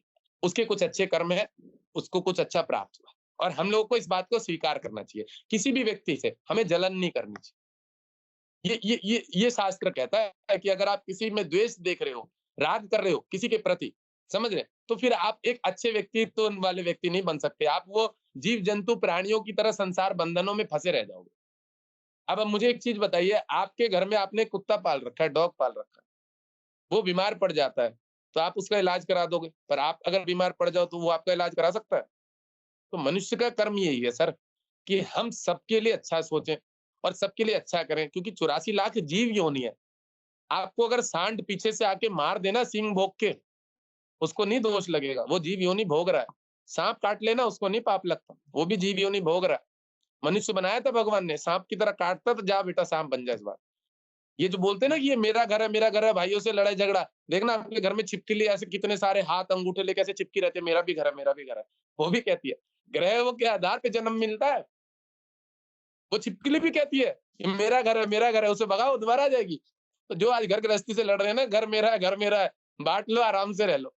नहीं तो छिपकली योनि में जन्म लेके भोगना पड़ेगा कष्ट। घर तुम्हारा ही है, तुम ही रह रहे हो उसमें और भोग नहीं मिल पाएगा सही से उसका। एक आजकल जो दौर चल रहा है, प्रेम लव बहुत हो रहा है युवा-युवतियों के लिए। आप बताइए कि कुंडली में प्रेम विवाह के और प्रेम के क्या योग होते हैं? सर योग होते हैं प्रेम विवाह के और इसके लिए संचित कर्मों को कह सकते हैं कि हमारा लेन-देन उनसे बाकी रह गया था। आज ये जो डिवोर्स तलाक हो रहे हैं, अब देखिए दोनों में प्रेम है, कोई स्थिति ऐसी बन गई है मदर-फादर की वजह से कि तू मेरी मम्मी को तूने मारा था और तू मेरी मम्मी का सम्मान नहीं करती है, जा मैं तुझे डिवोर्स दे रहा हूँ। ऐसी भी स्थिति बन जाती है। माँ, जी, सासू माँ बात कर रही है दिन भर, बच्चे को पसंद नहीं है, उसकी वजह से भी डिवोर्स हो जा रहा है। जहाँ तक को लड़के को पसंद नहीं है कि अपनी माँ से ही सब समय फिर माँ भी है, बहन भी है, कोई रिलेशन में भी है, चाचा भी है, चाची भी है, चाची का बेटा भी है, तो ये सब भी एक उस व्यक्ति के ऊपर थोड़ा-सा इफेक्ट पड़ता है कि ऐसा क्यों कर रही है, समझ रहे हैं? उसकी वजह से लड़ाई झगड़े होने लगते हैं घर फैमिली में। और अगर आप किसी भी चीज़ को पूर्ण रूप से सही तरीके से नहीं निभाते हो, तो आपको दोबारा जन्म लेके वो निभाना पड़ेगा। शनि संचित कर्म किसी को नहीं छोड़ते। एक छोटी-सी कहानी बताता हूँ आपको, बहुत बढ़िया कहानी। भीष्म पितामह जी को जब अर्जुन ने इतने सारे बाणों के ऊपर लेटा रखा था, तो भीष्म पितामह जी दिव्य दृष्टा थे। 100 वर्ष तक की शक्ति थी उनके पास। कि वो अपना पिछला पीछा देख सकते थे कि भीष्म पितामह जी। तो जब भगवान कृष्ण आए बाद में प्रणाम करने के लिए युद्ध शेष हुआ शाम के समय में युधिष्ठिर कृष्ण तो कहते हैं अरे कृष्ण इधर आ। भगवान को प्रेम से बुलाते थे कि कृष्ण इधर आओ। यादव जी मतलब उनको बोलते थे इधर आइए। बुलाया भगवान कृष्ण को कि प्रणाम प्रभु। जानते थे वो प्रणाम करते हुए किसी दूसरे ने नहीं देखा क्योंकि वो भी दिव्य दृष्टा थे, ये भी दिव्य दृष्टा थे। 3 प्रकार के चक्षु बोले गए, चर्म चक्षु, समझ रहे हैं? ज्ञान चक्षु यहाँ पे होता है। और एक दिव्य चक्षु। तो दिव्य चक्षु वही होते हैं जो भगवान के द्वारा प्राप्त होते हैं, जो भगवान कृष्ण को भगवान अर्जुन को कृष्ण जी ने दी थी कि आप मेरा विश्व रूप देखिए। तो भीष्म पितामह जी के पास दिव्य चक्षु थी और 100 वर्ष तक देखने की उनके पास सामर्थ्य। तो उन्होंने पूछ दिया कि प्रभु मैंने ऐसे कौन से पाप किए जो मुझे आज इस बाण की सैया पे पड़े रहना पड़ रहा है? मैंने तो ऐसा कोई पाप किया नहीं है, क्योंकि मुझे तो अपने बारे में पता है। मुझे तो पूरे 100 वर्ष दिख रहा है मेरा कि मैंने ऐसा कोई कर्म नहीं किया कि मैं 18 दिन से यहाँ पड़ा हूँ, आज मेरी ये अवस्था है। क्यों हूं मैं ऐसा? तो उन्होंने भीष्म पितामह जी को भगवान कृष्ण जी ने और दिव्य शक्ति बढ़ा दी। कहा आप एक काम करिए, आप अपने से थोड़े से 1-2 वर्ष पीछे जाइए, 101 साल पुराना। तो उस समय में वो एक राजा थे। कौन? भीष्म पितामह जी। इसमें किताबों में है, शास्त्रों में। राजा थे। उन्होंने क्या किया था, अपनी पूरी सेना के साथ, तो वैसे वो उस समय शिकार करने के लिए निकले हुए थे, जंगल जा रहे थे। अच्छा। तो जंगल में जाते समय शरद टाइम का, ये ठंड का टाइम था। एक सर्प जो है वो उल्टा होके अपनी पीछे की, ये नीचे की, उनका शरीर ठंडा बहुत ज्यादा होता है। सर्प अगर आपकी बॉडी पे चढ़ जाए बहुत ठंडा होता है, आइस की तरफ, बर्फ की तरफ। हाँ, तो हाँ, वो अपने शरीर को पीछे की तरफ करके और धूप सेक रहा था। अब भीष्म पितामह जी जो राजा थे, उनको लगा कि ये सर्प जो है जमीन पे लेटा हुआ पड़ा है, मरा हुआ पड़ा है, और इसको देख के कोई भय ना खा जाए, क्योंकि आदिवासी लोग गांव में जाते हैं लकड़ियां उठाने के लिए। तो कोई, भाई जाहिर सी बात है, इतना बड़ा सांप है और इसको कोई देखिएगा तो मैं ही रुक गया, मेरे घोड़े भिड़भिड़ा गए कि कुछ गलत ना हो जाए किसी के साथ। तो उन्होंने सोचा ये मरा हुआ सांप है। उन्होंने अपना एक बाण निकाला और उस बाण से घोड़े पे से इसको उठाया और ऐसे फेंक दिया। तो जब फेंक दिया तो वो एक झाड़ी में जाके, कांटों के झाड़ पे, और तड़प तड़प के मर गया। और एक राजा का अधिकार क्या होता है? प्रजा, जीव जंतु, प्राणियों, सबकी रक्षा करना। तो अकस्मात भी जो एक पाप हो जाता है ना हमारे से, कि हम किसी चींटी को भी मार दे रहे हैं, तो मनुष्य का छोटा मोटा कहीं ना कहीं कर्म फल बन जाता है। इसलिए कहा जाता है कि कुछ ऐसी चीजें करिए दान पुण्य, जिससे अकस्मात में, क्योंकि भाई आप भोजन बन रहा है आपके घर में, कितने ही सब्जियों में कीड़े मकोड़े, जीव प्राणी, चींटी वीटी आ ही जाती है चीनियों में, समझ रहे हैं? तो जल्दीबाजी में काम करते हुए अब आपके नौकरे डाल दिया, दोष तो लग गया ना भाई, एक जीव हत्या तो हो गई ना। तो उसी के लिए दान पुण्य करने के लिए कहा गया है कि दान पुण्य करिए, उससे आपकी वो जो जीव हत्या अकस्मात रूप में हो गई है, उसका दोष कट जाता है, फल कट जाता है। भूल चूक से भी तो बहुत सारी समस्याएं। तो भीष्म पितामह जी ने जब अपना वह समय देखा कि मैं एक राजा था और मेरे द्वारा एक सर्प तड़प तड़प के मरा, 3 दिन में प्राण छोड़े उस सर्प ने। तो उसके आधार पे भगवान इनको, भीष्म पितामह जी को 18 दिन, ये राजा थे, 18 दिन उसके ऊपर रहना पड़ा। क्योंकि राजा का दायित्व जितना बड़ा कर्म है, अगर राजा कभी भूल फैसला लेता है, तो सोच लीजिए जो उसने 3 साल की किसी व्यक्ति को सजा दी है, उसे 18 साल की भोगनी पड़ेगी। समझ रहे हैं? राजा का बहुत दायित्व होता है। इसलिए कहा जाता है कोई भी कर्म, जब कोई उच्च गद्दी पे बैठा हुआ है, इस चीज को बड़ा सोच समझ के करे कि वो उससे कहीं भूल ना हो जाए, त्रुटि ना हो जाए। उन्होंने कैलाशानंद गिरी जी के लिए अभी सुना था, एक महाराज जी ने वक्तव्य बोला कि उनको कांड का ज्ञान नहीं है। उन्होंने उस लड़की को, मॉडलों को बुला के अपना प्रचार कर लिया, एक संत महाराज जी ने बोला था। तो ये सच बात है। आप कितने ही विद्वान हो, आप आचार्य गद्दी पे बैठो, मेरे अखाड़े के हैं, समझ रहे हैं? पर फिर भी ये सच बात कि अगर आप उस गद्दी पद पे बैठ के और अपनी मर्यादा को नहीं समझ, आचार्य पद बहुत बड़ा होता है। मुझे याद है जो नेपाल में महाराज ने, पूर्णानंद गिरी जी थे, इससे पहले हमारे आचार्य स्वामी पूर्णानंद गिरी, भागवत कथा वक्ता, रामदेव जी ने भी उन्हें सम्मानित किया हुआ है। बहुत अच्छे गोरे से उन्होंने नेपाल में सारा तामझाम उठा के चले गए अपना। भारत में उनके शिष्य बहुत सारे थे, तो यहाँ उनको इतना अच्छा नहीं लगा, अपना तामझाम सारा उठा के नेपाल में उन्होंने आश्रम बनाया, उधर स्थित है। स्वामी पुण्यानंद गिरी जी, पुण्यानंद गिरी बहुत अच्छे भागवत कथा वक्ता थे। रामदेव जी भी उनकी तारीफ करते थे, हरिद्वार के हर मंच में वो बैठे रहते थे। स्वामी पुण्यानंद गिरी जी बहुत, वो हमारे आचार्य महामंडलेश्वर थे, बहुत ज्ञाता, शंकराचार्य जी जैसे लोगों की तरह ज्ञाता। तो तब गर्व से कहा जाता था कि वो आचार्य पद के लायक है, समझ रहे हैं? और आज की जाहिर सी बात है कि आपके कर्म आपको शो करेंगे। आपने ऐसा एक काम किया है कि आप मॉडल को अपनी गद्दी पे ऊपर उठा रहे हैं, बैठा रहे हैं, आपको जाना चाहिए कि वो है बड़ा कौन। भले ही वो आपकी शिष्या है, ठीक है, तो उसका एक सम्मान है, क्योंकि और भी दुनिया पैरों पे नीचे नीचे नीचे चल रही है, और वो भले कितनी भी चलिए अच्छी है। और देखिए, इसको लोगों की पर्सनल थिंकिंग है। महाराज जी का हो सकता है नजरिया इतना बड़ा है कि वो सबको अच्छे छोटे वे में देख रहे हैं कि सब बच्चे मेरे लिए, तो इसको खराब भी नहीं बोल सकते। बट साधुओं ने तो टिप्पणी उठा दी उनके खिलाफ। तो गलत बोलना, ये तो अपना अपना पर्सनल लोगों का वे है कि कौन किसको किस। अब वो महाराज थोड़े ज्ञाता है, विद्वान है, पर उन्होंने उनके ऊपर टिप्पणी उठा दी, तो ये गलत हो सकता है। कि भाई महाराज, देखिए आप बताइए, रैप सॉन्ग हनी सिंह गाते हैं, रैप सॉन्ग हनी सिंह गाते हैं, आपने देखा होगा। तो हनी सिंह भी तो उनके शिष्य हैं। इन्होंने तो बहुत गंदे गंदे टाइप के थोड़े वैसे वैसे गाने भी गाए हुए हैं। तो वो भी कैलाशानंद जी के शिष्य हैं और जाते हैं उनसे प्रणाम करके, अभी उनकी वो भी बहुत रीले वाले। तो ये मैटर नहीं है। हम कहते हैं कितना भी बड़ा पापी हो, कितना भी बड़ा दूषित आदमी हो, संतों की शरण में आके वो अच्छा हो जाता है।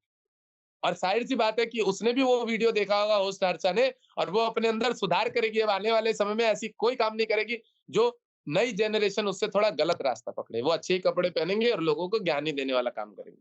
अच्छा, इससे एक सवाल लोगों के है मन में, क्योंकि आप खुद ही एक सन्यासी हैं, नागा सन्यासी हैं, नागा साधु हैं, कि इसको छोटा रखिएगा, कि नागा सन्यासी कैसे होते हैं, उनका जीवन कैसा होता है, नागा साधुओं का अखाड़े कैसे होते हैं, उसमें दीक्षा कैसे ली जाती है, इसके बारे में जरा संक्षेप में बताइए। संक्षेप में यही समझ लीजिए कि जो शुरू-शुरू में महापुरुष बनाए जाते हैं, छोटे, जिनको कि बटुक बोला जाता है हमारे में, आप समझ रहे हैं? बटुक, छोटा। कोई भी व्यक्ति नया-नया जैसे अखाड़ों में जॉइनिंग होता है, तो उसकी परीक्षा ली जाती है 6 महीने, 8 महीने, 1 वर्ष तक। उसको झाड़ू लगाने का, साफ-सफाई का काम दिया जाता है, नहीं तो मंदिर में पूजा करने का काम दिया जाता है, कि वह उसका सही से परिवहन कर सकता है कि नहीं कर सकता। उसमें मेहनत का काम होता है, सुबह 3:30 बजे उठना है आपको, नहा धो के आना है गंगा जी में, और नहा धो के आने के बाद भगवान की देवी-देवताओं को, उनको सबको उतार के नहलाना है, तिलक, भस्मी, चंदन लगा के, आरती करके, अपनी पूजा-पाठ करने के बाद आप चाय पी सकते हैं। तो उनकी दिनचर्या इस तरह से दी जाती है, उन्हें कठोर बना दिया जाता है शुरू से, बहुत कठोर बना दिया जाता है, उनको कष्ट दिया जाता है। कैसा कष्ट? कि जाओ सुबह-सुबह गंगा जी में नहा के आओ, दोपहर में गंगा जी में नहा के आओ, संध्या में गंगा जी में नहा के आओ, 3-3 बार स्नान करना पड़ता है। आपको जो एक जोत जलानी है ना संध्या में, प्रदीप जलाना है, उसके लिए भी आपको गंगा जी का स्नान करके आना पड़ेगा। सिर्फ जोत जलाने के लिए। दोपहर में भस्मी, तिलक, चंदन से पूजा होती है। सुबह चंदन से पूजा होती है ब्रह्म मुहूर्त में 4 बजे, मंगला आरती जिसको बोलते हैं। उसके बाद आपका 1 बजे के आसपास सारे देवी-देवताओं को दोबारा से नहला के भस्मी लगा के उसकी पूजा होती है।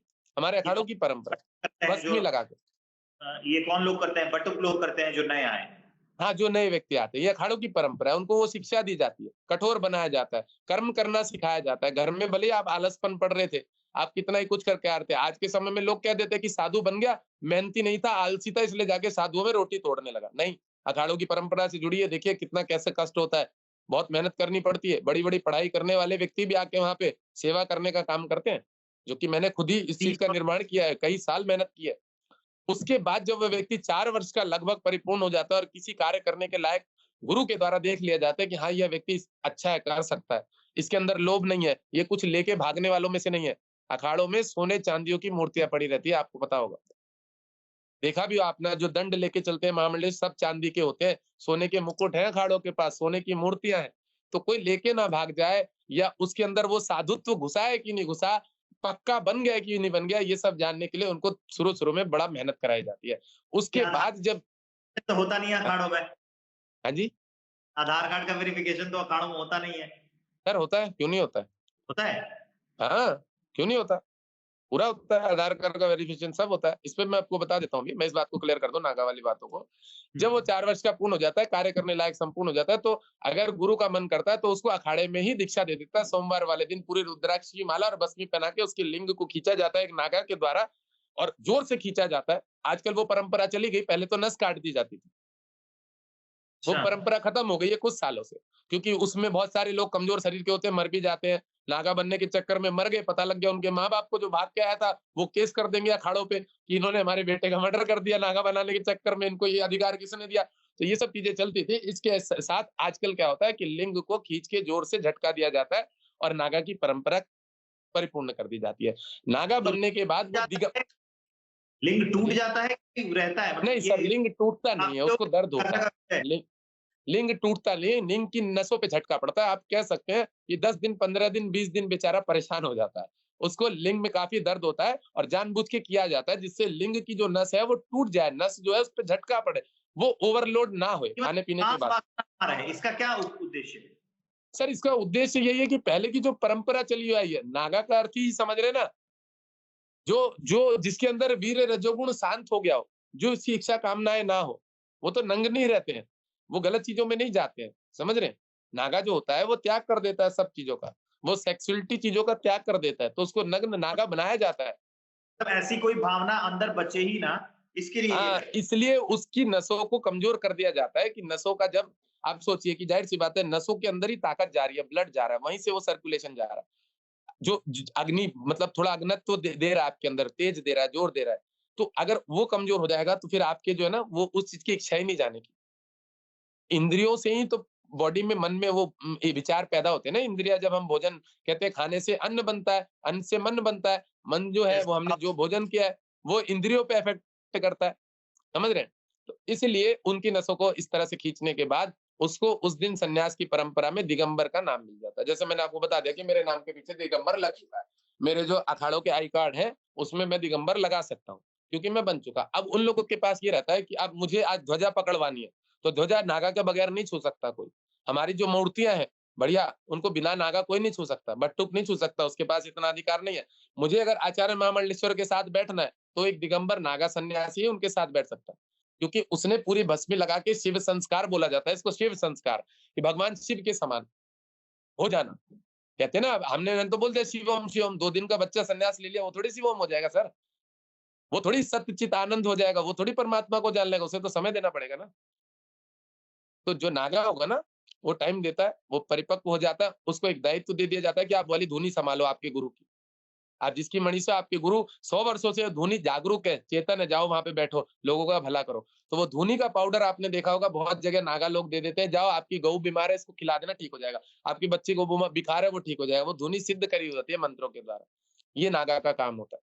और आपको नागाओं की कहानी पता ही है, कुंभ में भी पता होगा। आचार्य रजनीश जी ने एक टेंट लगाया था जिसमें लिखा हुआ था यह अंधविश्वास है। रील देखी होगी, वीडियो। नागाओं ने तलवार लेके और त्रिशूल लेके आचार्य रजनीश जी का तामझाम कुंभ मेले में, उन्होंने वेदांत का ज्ञान देते हैं, बिल्कुल ठीक, अच्छा ज्ञान देते हैं, पर वेदांत को जो आप शास्त्रों से, धर्म से जोड़ दोगे तो आपकी मूर्खता, आईआईटी भले ही आपने कितनी जेई से कर लियो, जहां से भी कर लियो, पर वो सारा वहां पे आचार्य रजनीश जी के कुछ बच्चे बैठे हुए थे, उन्होंने लिखा था कुंभ एक अंधविश्वास है, कुंभ मेला एक अंधविश्वास है। इसी बात पे नागाओं ने, किसी ने पढ़ा और भड़क गए और उनके सारे तामझाम में आग लगा दी। मेरे पास वो वीडियो आई हुई है, मैंने देखा, मैंने पोस्ट भी की हुई है वो वीडियो। एक तो बड़ा नागा सवाल, इस, आज नागा कहाँ विवेक जी है? मैं 1 मिनट क्लियर कर दूं। नागा इतने कट्टर हो जाते हैं गंगा जी के पानी में खड़े होके, इस बात को याद रखिएगा, इतने कट्टर हो जाते हैं। ये जो भगवा कपड़ा होता है ना, ये ज्वलंत माना जाता है, अग्नि के समान सब समय जलता हो, वो गलत बर्दाश्त नहीं कर सकती। आपने नागाओं की कहानी सुनी होगा, अकबर के टाइम के, मथुरा के टाइम में पहले नागाओं ने युद्ध लड़ा है। 1800 नागाओं ने अकबर की सेना को पानी पिला दिया था। तो ये नागा होते हैं, ये अधर्म के खिलाफ कहीं पे भी गलत होते हुए नहीं देखते। अच्छा, नागा में और क्या कहते हैं उसको, अघोरी में अंतर होता है, एक ही होते हैं? हाँ जी, मैंने आपको पहले भी बताया कि अघोर एक साधना है। वो नागा भी कर सकता है, वह किसी भी संप्रदाय का व्यक्ति कर सकता है। आपने नाथ जी देखे होंगे, जैसे हमारे योगी आदित्यनाथ जी हैं। हाँ, नाथ वह नागा संप्रदाय सन्यासी, वो नागा जुड़ा। सन्यासी नहीं है। रामदेव बाबा नागा सन्यासी नहीं है, वो दूसरे अखाड़ों से हैं। वो हमारे कुटीचर सन्यासियों में नहीं है। रामदेव बाबा जी ने 2013 में प्रपोजल दिया था निरंजनी अखाड़े को, मुझे यहाँ से महामंडलेश्वर बनाइए। तो हमारे रविंद्रपुरी जी ने और रामानंदपुरी जी जो उस समय के सेक्रेटरी थे, उन लोगों ने एक प्रपोजल दिया। किनको? ये जो नरेंद्र गिरी जी, जो आनंद गिरी जी के गुरु, लेटे हुए हनुमान जी के, जिन्होंने फांसी लगा ली, उन्होंने प्रपोजल दिया कि आप पहले हमारे सन्यास में दीक्षा लीजिए, हमारे अखाड़े में पहले सन्यासी बनिए। आप सन्यासी हैं, पर आप उदासीन अखाड़े के, आप कुटीचर सन्यासी नहीं है। जो जगत गुरु शंकराचार्य, गिरी, पुरी, भारती, वन, अरण्य हमारे टाइटल होते हैं 10 नाम सन्यास, उससे पहले सन्यास लीजिए, उनमें दीक्षा लीजिए। आप भले 50 लाख दीजिए, 1 करोड़ दीजिए, हम नहीं बनाएंगे। पहले आपको हमारे अखाड़े में महामंडलेश्वर बनने में खर्चा करना पड़ता है अखाड़ों में। सन्यासी भी अघोरी हो सकते हैं अगर वो चाहें तो। यस, यस, अघोरी कोई भी हो सकता है। ये अगर जो जो नाथ अघोरी संपर्क, होते हैं जो इसके बारे में सुनिए मैं बताऊं आप, खाते हैं, खोपड़ी में खाने का कोई कॉन्सेप्ट है क्या? है सर, है खोपड़ी में खाने का। उस खोपड़ी को सिद्ध किया जाता है अच्छा, ये वो गुरुओं के खोपड़ी मंत्र से, गुरुओं के मंत्र से। तो उसमें खाया हुआ जो भोजन होता है, एक ही टाइम खाने का उनका विधान है। और उसमें खाया हुआ जो भोजन होता है, मतलब कह सकते हैं कि वो आपकी देवी शक्तियों को जागरूक करता है, अच्छा, इसलिए उसमें वो भोजन करते हैं। और इसको इस तरह से आप समझ लीजिए ना, कि जैसे मैंने आपको बताया कि जब मैं नागा हूँ, तो हमें गंगा जी में बहुत देर जानबूझ के खड़ा किया जाता था, कष्ट दिया जाता था, मेहनत कराई जाती थी। आपको मैं थोड़ी सी अपनी दिनचर्या बताऊं, तो सुबह 3:30 बजे उठ के 10:30 बजे रात में सोना, ये मेरी दिनचर्या रही है अपने टाइम में, जब मैं गुरुकुल में, मतलब शुरू शुरू में मैं बटुक था। जी। 3:30 बजे उठ जाना, और उसके बाद मुझे, मैं ये बोल दूं, अगर मेरा पेन जो है, पेन, विवेक हुँ, जी, मेरी जी। पॉकेट में नहीं रहा है, तो मेरे पास इतना टाइम नहीं रहता था कि मेरे कमरे में इसको लेने के लिए चला जाऊं मैं। हुँ, मतलब इतना काम में बिजी रहता था। वो गुरु दे देते थे, खेत भेज देते थे, खेत का काम करके आओ। जो दायित्व दे दिया, और अगर आपने ना कर दी तो फिर आप समझ रहे हैं कि आप पक्के हुए ही नहीं है। और हाँ, पक्के गुरु नहीं हुए तो फिर आप कुछ नहीं कर सकते अगर आप पक्के नहीं हुए। वो आपको उस महंत की गद्दी पे कभी नहीं बैठने देंगे। वो पहले आपकी मतलब बहुत परीक्षा लेंगे। स्ट्रिक्ट रूल्स होते हैं, हाँ जी। रूल्स काफ़ी स्ट्रिक्ट होते हैं, बहुत काफ़ी बहुत मतलब सर, बहुत स्ट्रिक्ट। आपको मेरी वाणी से पता लग रहा होगा, मैं पढ़ा लिखा हूँ, दिल्ली का बच्चा हूँ, वो पर बहुत शानदार। मैंने जब घर संसार छोड़ा, भाई साहब उन्होंने इतना पका दिया, इतना पका दिया। आज बहुत सारे लोग आते हैं, महाराज आपकी ये थोड़ी-सी बात ना, आप अब उसमें अगर थोड़ा-सा रुक के धीरे से, मैं कहा भाई सुन, जब ज्ञान लेना था मैंने ज्ञान ले रखा है, ज्ञान मत दे। मैं उनको एक ही बात बोलता हूँ, मैंने कहा ज्ञान नहीं चाहिए, ज़मीनी स्तर पे मेहनत करिए, ज़मीनी स्तर पे, मिट्टी में। मुझे फावड़ा चलाना नहीं आता था। जब मैंने फर्स्ट टाइम फावड़ा पकड़ा तो मेरे हाथ के ये छिल गए थे। मेरे महाराज जी ने बात भोसड़ी के, तेरे को नहीं आएगा कुछ भी। नागा सन्यासी है महाराज जी। उन्होंने उनके गुरुओं से मार खाई है बहुत, डंडे-डंडे से। गाली भी दे देते हैं टाइट करने के लिए।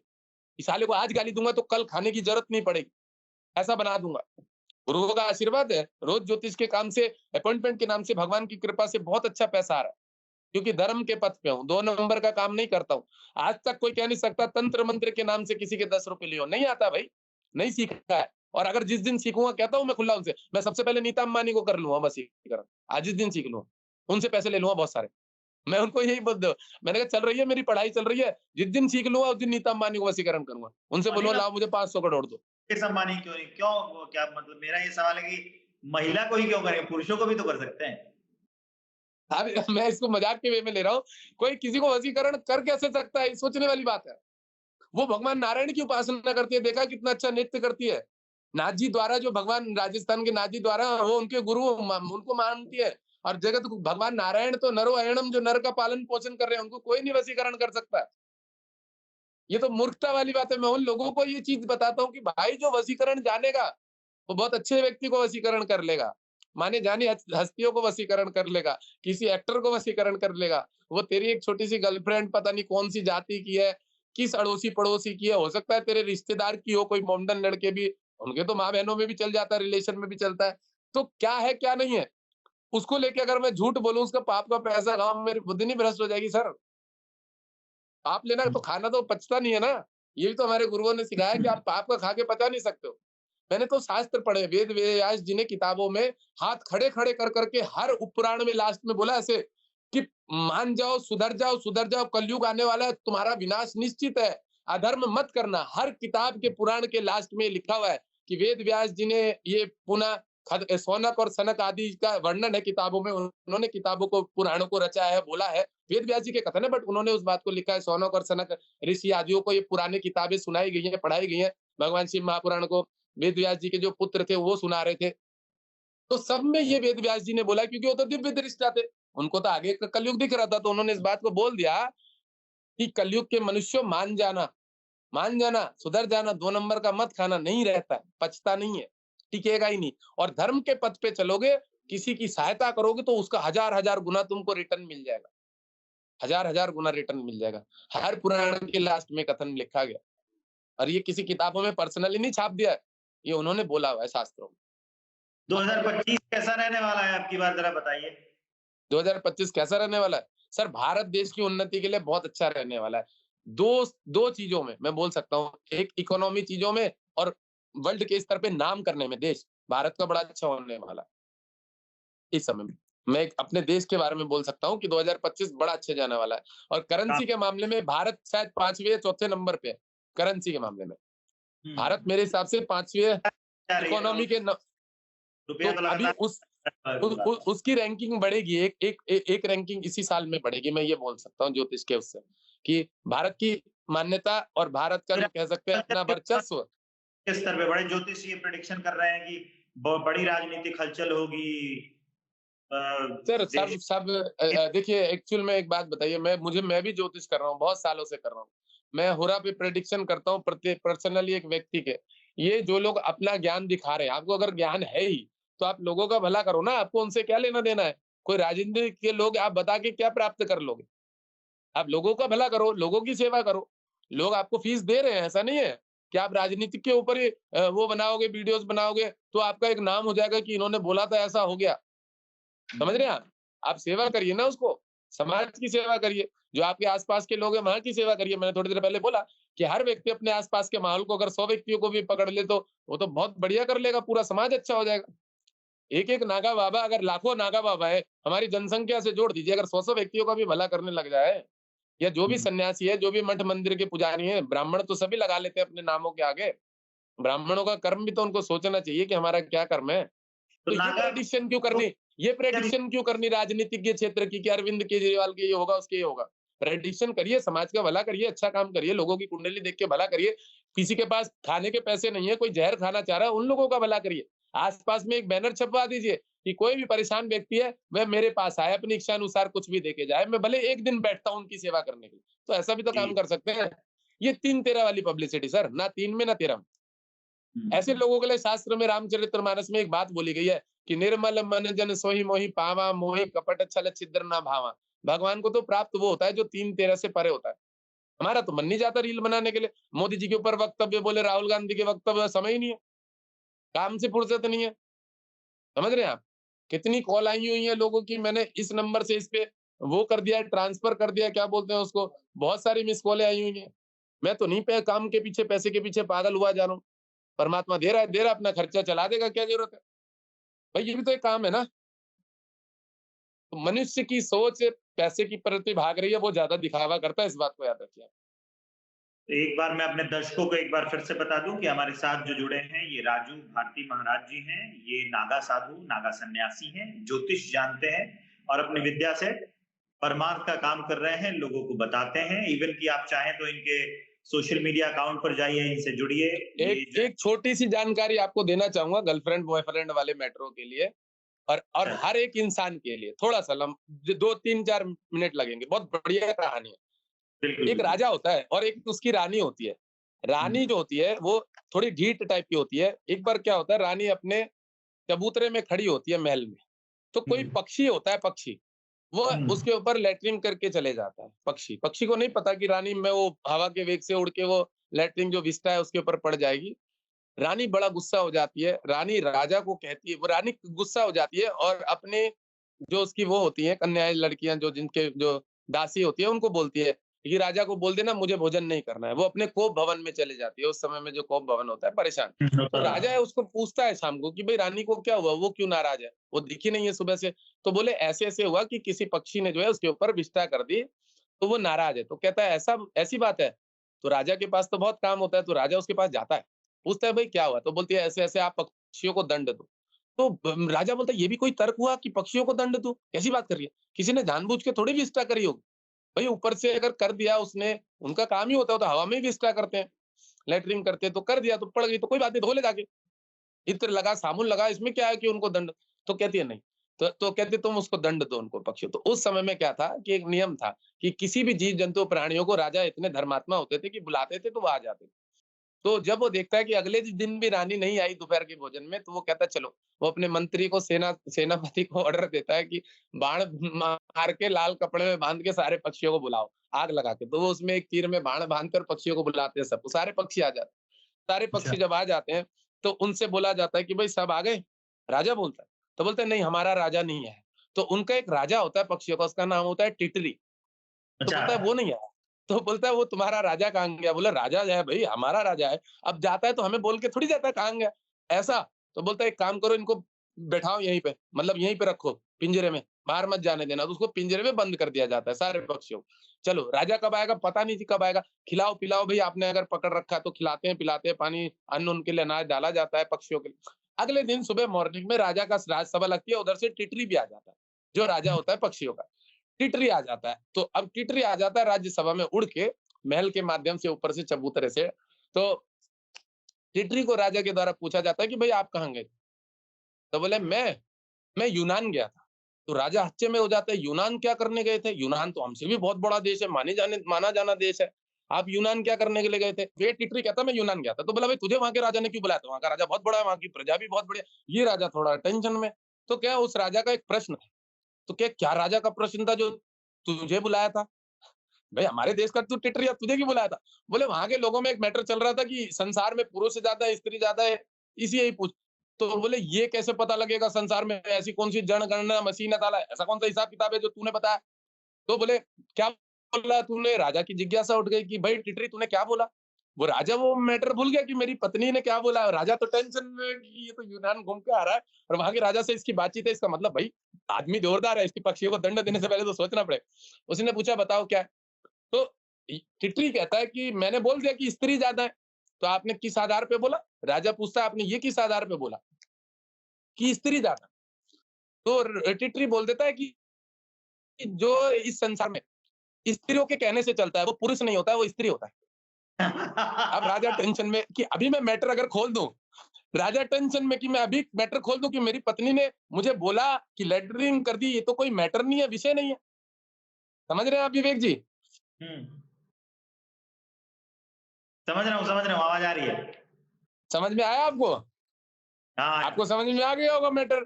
तो राजा कहता है भैया प्रणाम तेरे ज्ञान को, इसको खिलाओ पिलाओ और भेजो यहाँ से, दफा करो, साला मैं राजा हूँ, मेरी बेइज्जती हो जाएगी, भगा यहाँ से। राजा मंत्री को कहता है सिपाहियों को इनको खिलाओ पिलाओ भाई बढ़िया करके, और इनकी सेवा पूजा करो। और भाई जीव है वो, उससे हो सकता है थोड़ी बहुत भूल चाहिए। अब मैं औरत के कहने से चल रहा हूं, जो मेरी बुद्धि भ्रष्ट हो गई, साला राजा हो के मैं लोगों की क्या सेवा करूंगा? राजा कहता है भाड़ में जाने दो रानी को, भाई साहब चलो अपना काम करो सब। क्या भाई सब पक्षी वक्षी। आप देखो औरत का क्या होता है, औरत का क्या ज्ञान होता है। रानी को पता लगती है बात कि इन्होंने कोई दंड नहीं दिया, ठीक है? आवाज आ रही है आपको मेरी? आ रही है। मेरी आवाज, आपकी हेलो आवाज आ रही है। विवेक जी? आपकी आवाज आ रही है, मेरी आवाज जा रही है। Connection lost. दोबारा करें क्या? अब आ रही है? आपकी आवाज नहीं मुझे दोबारा करने की जरूरत नहीं है, हो जाएगा, हो जाएगा। आपकी आ रही आवाज थी? आ रही। वो आपका वो कट गया था, अभी ठीक है कोई बात नहीं। ठीक है, कोई इधर बात। मोबाइल बंद कर दिया था।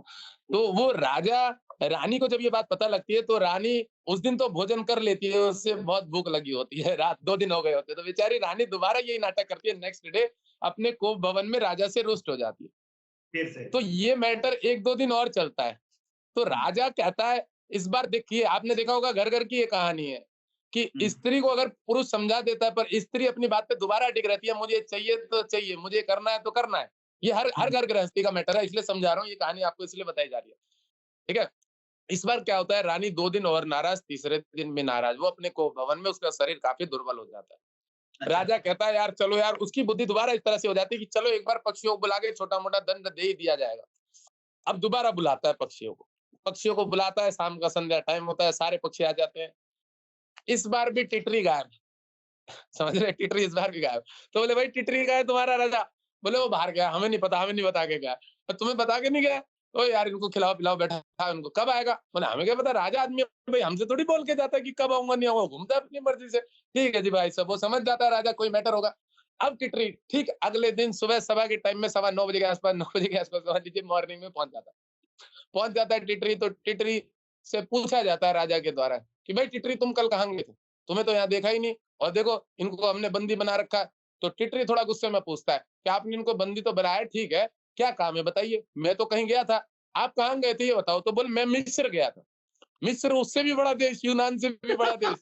अब वो टेंशन में, मिस्र तो क्या करने गया था भाई? तो ये बता मिस्र। राजा खतरे में बोलते हमारा छोटा सा देश, हम मैं जो यहाँ लोगों की सेवा करो, ये तो इतने बड़े बड़े देश के नाम ले। बोले वहां तुझे क्यों बुलाया था? बोले वहां के राजा ने हमें बुलाया था, सभा में एक प्रश्न था, उसका उत्तर वो लोग नहीं दे पा रहे थे तो मुझे बुलाया। बोले भैया तू हुँ, बड़ा ज्ञानी आदमी, तुझे सब जगह बुला दे रहे और बड़े बड़े देश के राजा। हुँ, तो जब उससे पूछा गया कि हुँ, क्यों बुलाया था वहां के राजा ने, तो इस बार पता है वो क्या कहता है? कहता है मुझसे यही बुलाया गया था, वहां के राजा का एक प्रश्न था। क्या प्रश्न था? कि भाई संसार में मुंह ज्यादा है। समझ रहे सर अच्छा। विवेक जी? जी। संसार में मुंह ज्यादा है, मुंह जिससे हम भोजन करते हैं, या लेटरिन का स्थान ज्यादा है गुदा। अच्छा। समझ रहे हैं आप? मतलब हाँ। लेटरिन करने की जगह ज्यादा है या मुंह ज्यादा है संसार में? तो राजा बोलता है ये भी कोई बात हुई, जितने मुंह होंगे उतने ही तो लेटरिन करने की, हर आदमी की ये चीज भगवान ने दे रखी है, चाहे वो कोई भी प्राणी, हमने तो ऐसा कोई प्राणी देखा नहीं है। तो राजा कहता है, तो टिटरी कहता है नहीं, मैंने बोल दिया कि संसार में गूदे ज्यादा है लेटरिन के स्थान। भाई ये कैसे? जो आदमी अपनी बात से मुकर जाए बोल के, वो मुंह नहीं होता है, वो लेटरिन करने का स्थान होता है। हाँ। साला टेंशन में राजा, राजा बोले इसने तो ऐसा तर्क दिया है, भाई भगाओ इसको यहाँ से साला। राजा बोलता है रानी मरे जो होवे होवे भैया, राज्य चलाना है, राजा हूँ, किसी की हाय ना लगे उसका आत्मज्ञान जागरूक होता है, वो किसी पक्षी जीव जंतुओं के प्रति ये सब बातें, और वो जाके अब रानी को सिखाता है कि बेटे समझ इस चीज कि मेरी ही प्रजा है, मेरे ही बच्चे हैं वो, तो हम किसी के प्रति उदंडता वाला काम नहीं कर सकते। इससे हमको कितनी अच्छी सीख मिल रही है। हम्म। हेलो जी, आवाज आ रही है। विवेक जी, इससे हमें यही सीख मिल रही है। आजकल लड़कियों के कहने से पुरुष नापुंसक हो गए हैं, हिजड़े हो गए हैं। आप देखिए इस चीज को। आज लड़के, जवान जवान उम्र के लड़के जो कुछ अच्छा कर सकते हैं, नीरज चोपड़ा की तरह, वो क्या कर रहे हैं, वो औरतों के कहने से चल रहे हैं और खराब काम कर रहे हैं, गलत काम कर रहे हैं। ये कहानी सुनाई इसलिए कि उनका भी आत्मज्ञान जागरूक हो, उनको भी पता लगे कि सही क्या है, गलत क्या है। किसी औरत के कहने से नहीं, शास्त्र ने कभी नहीं बोला गया है। देखिए कितनी बड़ी एक वो डिबेट छिड़ी थी कि शूद्र गवार ढोल पशु नारी, इसका अर्थ नहीं वो सुना समझा किसी ने। शूद्र छोटी जाति के लोग होते हैं, इसे सब समय अपने अंडर में रखो, इनकी सोच छोटी होती है, चोरी चकारी करने में भी कभी भी मार सकते हैं। शूद्र गवार पढ़ा लिखा नहीं होगा, इसको भी अपने अंडर में रखो, इसके ऊपर देख रेख करो, नुकसान करवा सकता है आपका। इसको इस वजह से नहीं बोला गया कि ये छोटे हैं, पर इसको अपने अंडर में ध्यान में रखो। गऊ होता है, आप गाय छोड़ दोगे किसी के खेत में चली जाएगी, लड़ाई झगड़ा हो जाएगा, उसका अनाज खा जाएगी। नारी को छोड़ दोगे, थोड़ा इधर उधर भटकने लग जाएगी, मन दौड़ने लगेगा, स्त्री है, चंचल है। इसलिए बोला कि इन्हें अपनी देख रेख में रखो। ढोल को जितना बजाओगे उतना ज्यादा अच्छा बजेगा। लोगों ने इसे गलत वे में जोड़ दिया, इसको इसका कुछ मर्म नहीं समझा, इसका कुछ पढ़ाई नहीं करी, इसके कोई विषय के बारे में नहीं पढ़ा। मैं बहुत देखा न्यूज़ों में मुसलमान लोग जिनको अपनी माँ बहनों का ज्ञान नहीं है कि शरीर एक्स और वाई का जेड का कैसे रिलेशन बनाया जाता है, वो भी इस पे तर्क वितर्क डिबेट कर रहे थे। सोचिए, आप सोचिए, अपनी माँ बहनों में शादी हो रही है, एक्स और वो घर में बीमारियां पैदा करता है। शक्ति से हम पैदा हुए हैं तो शक्ति की बात तो सुननी चाहिए। मेरा वही कहने का मतलब है, नहीं मानना सब कुछ चाहिए, पर अपना देखिए, बुद्धि तो हमारी है ना। अब आपको तो ढेर सारे बहुत तरह के लोग ज्ञान देंगे, पर आप करेंगे तो वही जो आपको अच्छा लगेगा। तो किसी की भी बात मानना वो नहीं है। हमारे पास बहुत लोग आते हैं, हमको ज्ञान देते हैं बहुत, पर मेरा अपना निर्णय है कि मुझे क्या करना है। मेरे पास अभी कुंभ जाने के लिए कम से कम 50 लोग आए। महाराज हमारे साथ चलिए, हमारे साथ चलिए, हमारे साथ चलिए। मैंने साफ बोल दिया, भाई सांसद बाबू जा रहे हैं, मुझे झूठ बोलना पड़ा, उनके साथ जा रहा हूँ। ज्योतिर्मय महतो है, आपने देखा होगा, बीजेपी के सांसद है। ज्योतिर्मय महतो छोटी हाइट के और बड़े नामी जामी अच्छे सांसद है, मित्र है मेरे। तो मैंने झूठ बोल दिया उनके साथ, उन्हीं की पार्टी के 2-4 लोग हैं, उनके साथ जा रहा हूँ मैं। ठीक है, वो मोमडन है, आलिम मेरे मित्र हैं, आते हैं मेरे साथ बैठते हैं, उनके साथ जा रहा हूँ। पर मुझे झूठ बोलना पड़ा है कि मैं ज्योतिर्मय उनके साथ जा रहा हूँ, जिससे मुझे कोई परेशान ना करे। लोगों की इच्छा है कि महाराज साथ में रहेंगे तो हमारी गाड़ी सीधा पहुंचेगी कुंभ में, टेंट के अंदर पहुंच जाएगी, ये इच्छा है। हर आदमी अपना स्वार्थ देखता है, अपना स्वार्थ सिद्ध कर रहे हैं। अपना स्वार्थ। मैंने मना कर दिया, मैं किसी के साथ नहीं जाऊंगा भाई। मैं जाऊंगा मेरे हिसाब से जाऊंगा, मैं मेरी पर्सनल गाड़ी लेके जाऊंगा, मैं दूसरों के साथ क्यों जाऊं। और मैंने एक ही बात बोल दी है कि इतनी व्यवस्था करी गई है, 1 लाख आदमी लेके पहुंच जाओ, हमारी जिम्मेदारी है, हम निपट लेंगे। हम कार्यवाही मैंने बड़ी व्यवस्थाओं में अपना रोल निभाया है, कई हजार लोगों को भोजन करवाने में। मैंने कहा इतना तो हमारे अखाड़े के पास है। मेरे महाराज जी ने बोलने नहीं चाहिए सब बोल, अखाड़े की बड़ी गरिमा होती है, महत्ता होती है। मेरे महाराज जी ने 35 लाख रुपए अखाड़े को, पंच को अभी इससे पहले दिया है, कुंभ से पहले। भंडारा होता है, करोड़ों लोगों का खर्चा होता है। महाराज जी ने 35 लाख रुपए, कोई जमीन सेल करी थी इधर हमारे महाराज जी की जुड़, वो पैसा अखाड़े में दिया कि अभी जो भंडारे की व्यवस्था होगी वह कैसे होगी अखाड़े में। इतने लाखों लोगों का भंडारा, भोजन, दिन भर का खर्चा होता है रोज का, वो कैसे होगा। तो जो बड़े बड़े महंत है, उनकी संपत्ति, प्रॉपर्टी, सोना गिरवी रख के भी, रविंद्रपुरी जी ने ये बात बोली थी कि जितने नागा आते हैं अपना बैंक बैलेंस खाली करने के लिए जाते हैं यहाँ पे कुंभ में, और ये सच बात है। नागा कोई पैसा नहीं जोड़ता है, वो वहां जाके भिखमंगा होके आता है। जितना पैसा है गुरु महाराज के नाम से पुकार बुला देगा, 21,000, 51,000, 1 लाख, 1.5 लाख। कार्तिकेय समय निरंजन अखाड़ा नाम क्यों आपको बता दूं, भगवान शिव जी के जो पुत्र है उन्हीं को निरंजन बोला जाता है, गुरु निरंजन देव। उन्हीं का, कार्तिकेय जी का एक नाम है निरंजन, तो उन्हीं के नाम पे हमारा अखाड़े का नाम पड़ा हुआ है, निरंजनी अखाड़ा। तो हमारे गुरु महाराज के लिए हम लोग इतने जागरूक रहते हैं कि वहां पे आप छोड़ दीजिए बाकी सारे विषय। मैं इसको कट्टर वे में बोल रहा हूँ कि कोई भी धर्म, कोई भी अलग पंथ, हम हमारे गुरु महाराज के नाम से इतने कट्टर है कि आदमी, नागा इतने कट्टर होते हैं कि वो सेकंड ना लगाए किसी की मुंडी काटने में। मैं ये भी बता दूं आपको, वो इतने कट्टर होते हैं अपने गुरु महाराज के नाम से। हमारे कुछ ऐसे पॉइंट होते हैं नागाओं में कि उनको अगर बोल दिया गया हर हर महादेव, तलवार उठा ली गई, भाई साहब वो वापस नहीं रखी जाती जैसे सिखों का नियम है। उन्होंने एक बार अगर कृपाल निकाल ली उससे तो वो अपना ही खून काटे भले, बट वो उसको खून के साथ ही अंदर घुसाते हैं। और नागाओं ने एक बार अगर संकल्प ले लिया तो वो इतने कट्टर होते, वो सिर्फ धर्म के प्रति, किसी का हरास करने के लिए नहीं, धर्म के प्रति, धर्म की ग्लानि के लिए। जैसे भगवान रुद्र रूप है, शिव है, और भगवान कृष्ण जी ने कहा है यदा यदा ही धर्मस्य ग्लानिर्भवति भारत कि अभ्युत्थानम धर्मस्य तदात्मानं सृजामयम्, कि जब जब धर्म की ग्लानि होगी, अधर्म का वर्चस्व बढ़ेगा, तब तक मैं नए नए रूप में, किसी ना किसी रूप में आगे, या शक्तियों के रूप में या बल के रूप में लोगों को, जो भी धार्मिक पंथ पे उनको सहयोग करूंगा। भगवान कृष्ण ने तो ये सोच लीजिए कि उनके अंदर एक बल है, और अच्छा बल है, समाज सेवा का बल है। एक नागा है कुशाल भारती, आप लोगों के न्यूज चैनल पे बैठे हुए थे, महाकाल सेना का अध्यक्ष मेरा गुरु भाई है, हम दोनों एक ही मणि के, एक ही गुरु के शिष्य है। वो भी मेरे बहन जी से, कुशाल भारती बहुत वायरल है, गोरा सा चिट्टा सा, लंबी लंबी जटा है, पतला सा, मेरा ही गुरु भाई है। तो हम लोग कह सकते हैं कि हमारी शिक्षा दीक्षा, देखिए मैं इस बात में ये भी बोल दूं, लोग गलत नजरिए से देखते हैं कि शायद नागा नंगे रहते हैं। मेरा स्कूल है यहाँ पे, बहुत बड़ा स्कूल है, यहाँ पे 150-200 बच्चे हॉस्टल में रहते हैं, लड़कियां हैं लड़के हैं। तो हम जिस जैसी परंपरा में रहेंगे, हमें तो वेशभूषा उस टाइप से पहननी पड़ेगी ना। यहाँ तो हम नंगे नहीं घूमेंगे ना, पर कुंभ में जैसे हम पहुंचेंगे तो हमारे गुरु लोग भी हमको नहीं रख सकते बिना कपड़ों के। उन्हें पता है नागा है, स्नान करेगा, अभी धूल नहीं लगा के जाएगा, इसको आनंद भी उसमें आता है। अच्छा, यहाँ ये भस्मी में ही रहेगा, वो हमारे लिए आनंद है, वो हमारे लिए होली है। जैसे होली में एक त्योहार मनाते हैं ना, हम लोग नहीं मनाते होली, हम हिंदू परिवार से घर में मनाया हमने, पर अब हमारे लिए वो होली है। ये कुंभ का स्नान हमारे लिए एक त्योहार के रूप में है, इसको त्योहार माना जाता है नागाओं का। ये समझ लीजिए जितने संत महात्मा है, इनको ये त्योहार माना जाता है। हम अच्छा। इसको बड़े हर्ष के साथ मनाते हैं, त्योहार को आनंद के साथ मनाते हैं जीवन में। काफी अच्छी जानकारियां दी आपने, जो जो चीजें लोग विवेक नहीं जी, जान। सटीक सटीक जानकारी इसलिए दी जाएगी, बच्चे ना भ्रमित हो। मैं मेरे लाइफ में दुनिया भर का मेरा गला बैठा रहता है, क्यों पता है? मैं थोड़ा टाइट करके समझाता हूँ कि कहाँ औरतों के, लड़कियों के चक्कर में समय बर्बाद कर रहा है। तेरी माँ के शरीर खराब नहीं है, यहाँ दिख रहा है घुटने में प्रॉब्लम है, मालिश कर दे 1 घंटा रोज, लहसुन का तेल पका, उसकी मालिश कर मम्मी की, बेटा जन्नत, अच्छा काम होगा, कुछ पुण्य मिलेगा। तू पढ़ रहा है, मेरी गर्लफ्रेंड क्यों भाग गई छोड़ के? उसका बहुत नहीं है उसमें, मैं मना कर देता हूँ कि वो तेरे से लव मैरिज नहीं होगा। महाराज कोई उपाय नहीं है, जितने मर्जी कर ले। मैंने कहा इस बात को नोट कर ले, लाइव में मैं देखता हूँ 146, मैंने कहा 146 लोग देख रहे हैं, तो जितने मर्जी उपाय कर ले। मैंने कहा ज्योतिष करना बंद कर दूंगा अगर तेरी लव मैरिज हो जाए तो, इससे बंद कर दूंगा ज्योतिष करना, उसी दिन स्टॉप। मैंने कहा दूसरे वो खेत बाड़े का काम देखेंगे, 100 बीघा जमीन पड़ी है, लेबरी करूंगा, ऐसे बोलता हूँ। नहीं है तो नहीं है, हाँ ना में जवाब देता हूँ। आज तक भी एस्ट्रोलॉजी में कभी किसी प्रारब्ध को पता भ्रमित नहीं नहीं किया हुआ। चलता, क्या है वो तो भोगना है, जीना है वैसे ही। सब पता लग जाता सर। शनि बैठा हो उसमें पंचम में, आपका देवता लग्न, कभी लव मैरिज नहीं करने का। केतु बैठ के तोड़वा देगा शादी। मैंने गवर्नमेंट जॉब 3-3 नौकरी लग के छूटने वाले फलादेश किया कि गवर्नमेंट जॉब मिली है, 2-2 बार मिली है, 3-3 बार मिली है, पर आज ऐसी स्थिति है कि हाथ में पैसा नहीं है। तू गया बिजनेस करने के लिए और आज बर्बाद है। हाँ महाराज जी, 3 नौकरी छोड़ी है, खुद मानते हैं इस बात को लोग कि मैं 3 गवर्नमेंट जॉब, ये कोई नहीं बता सकता।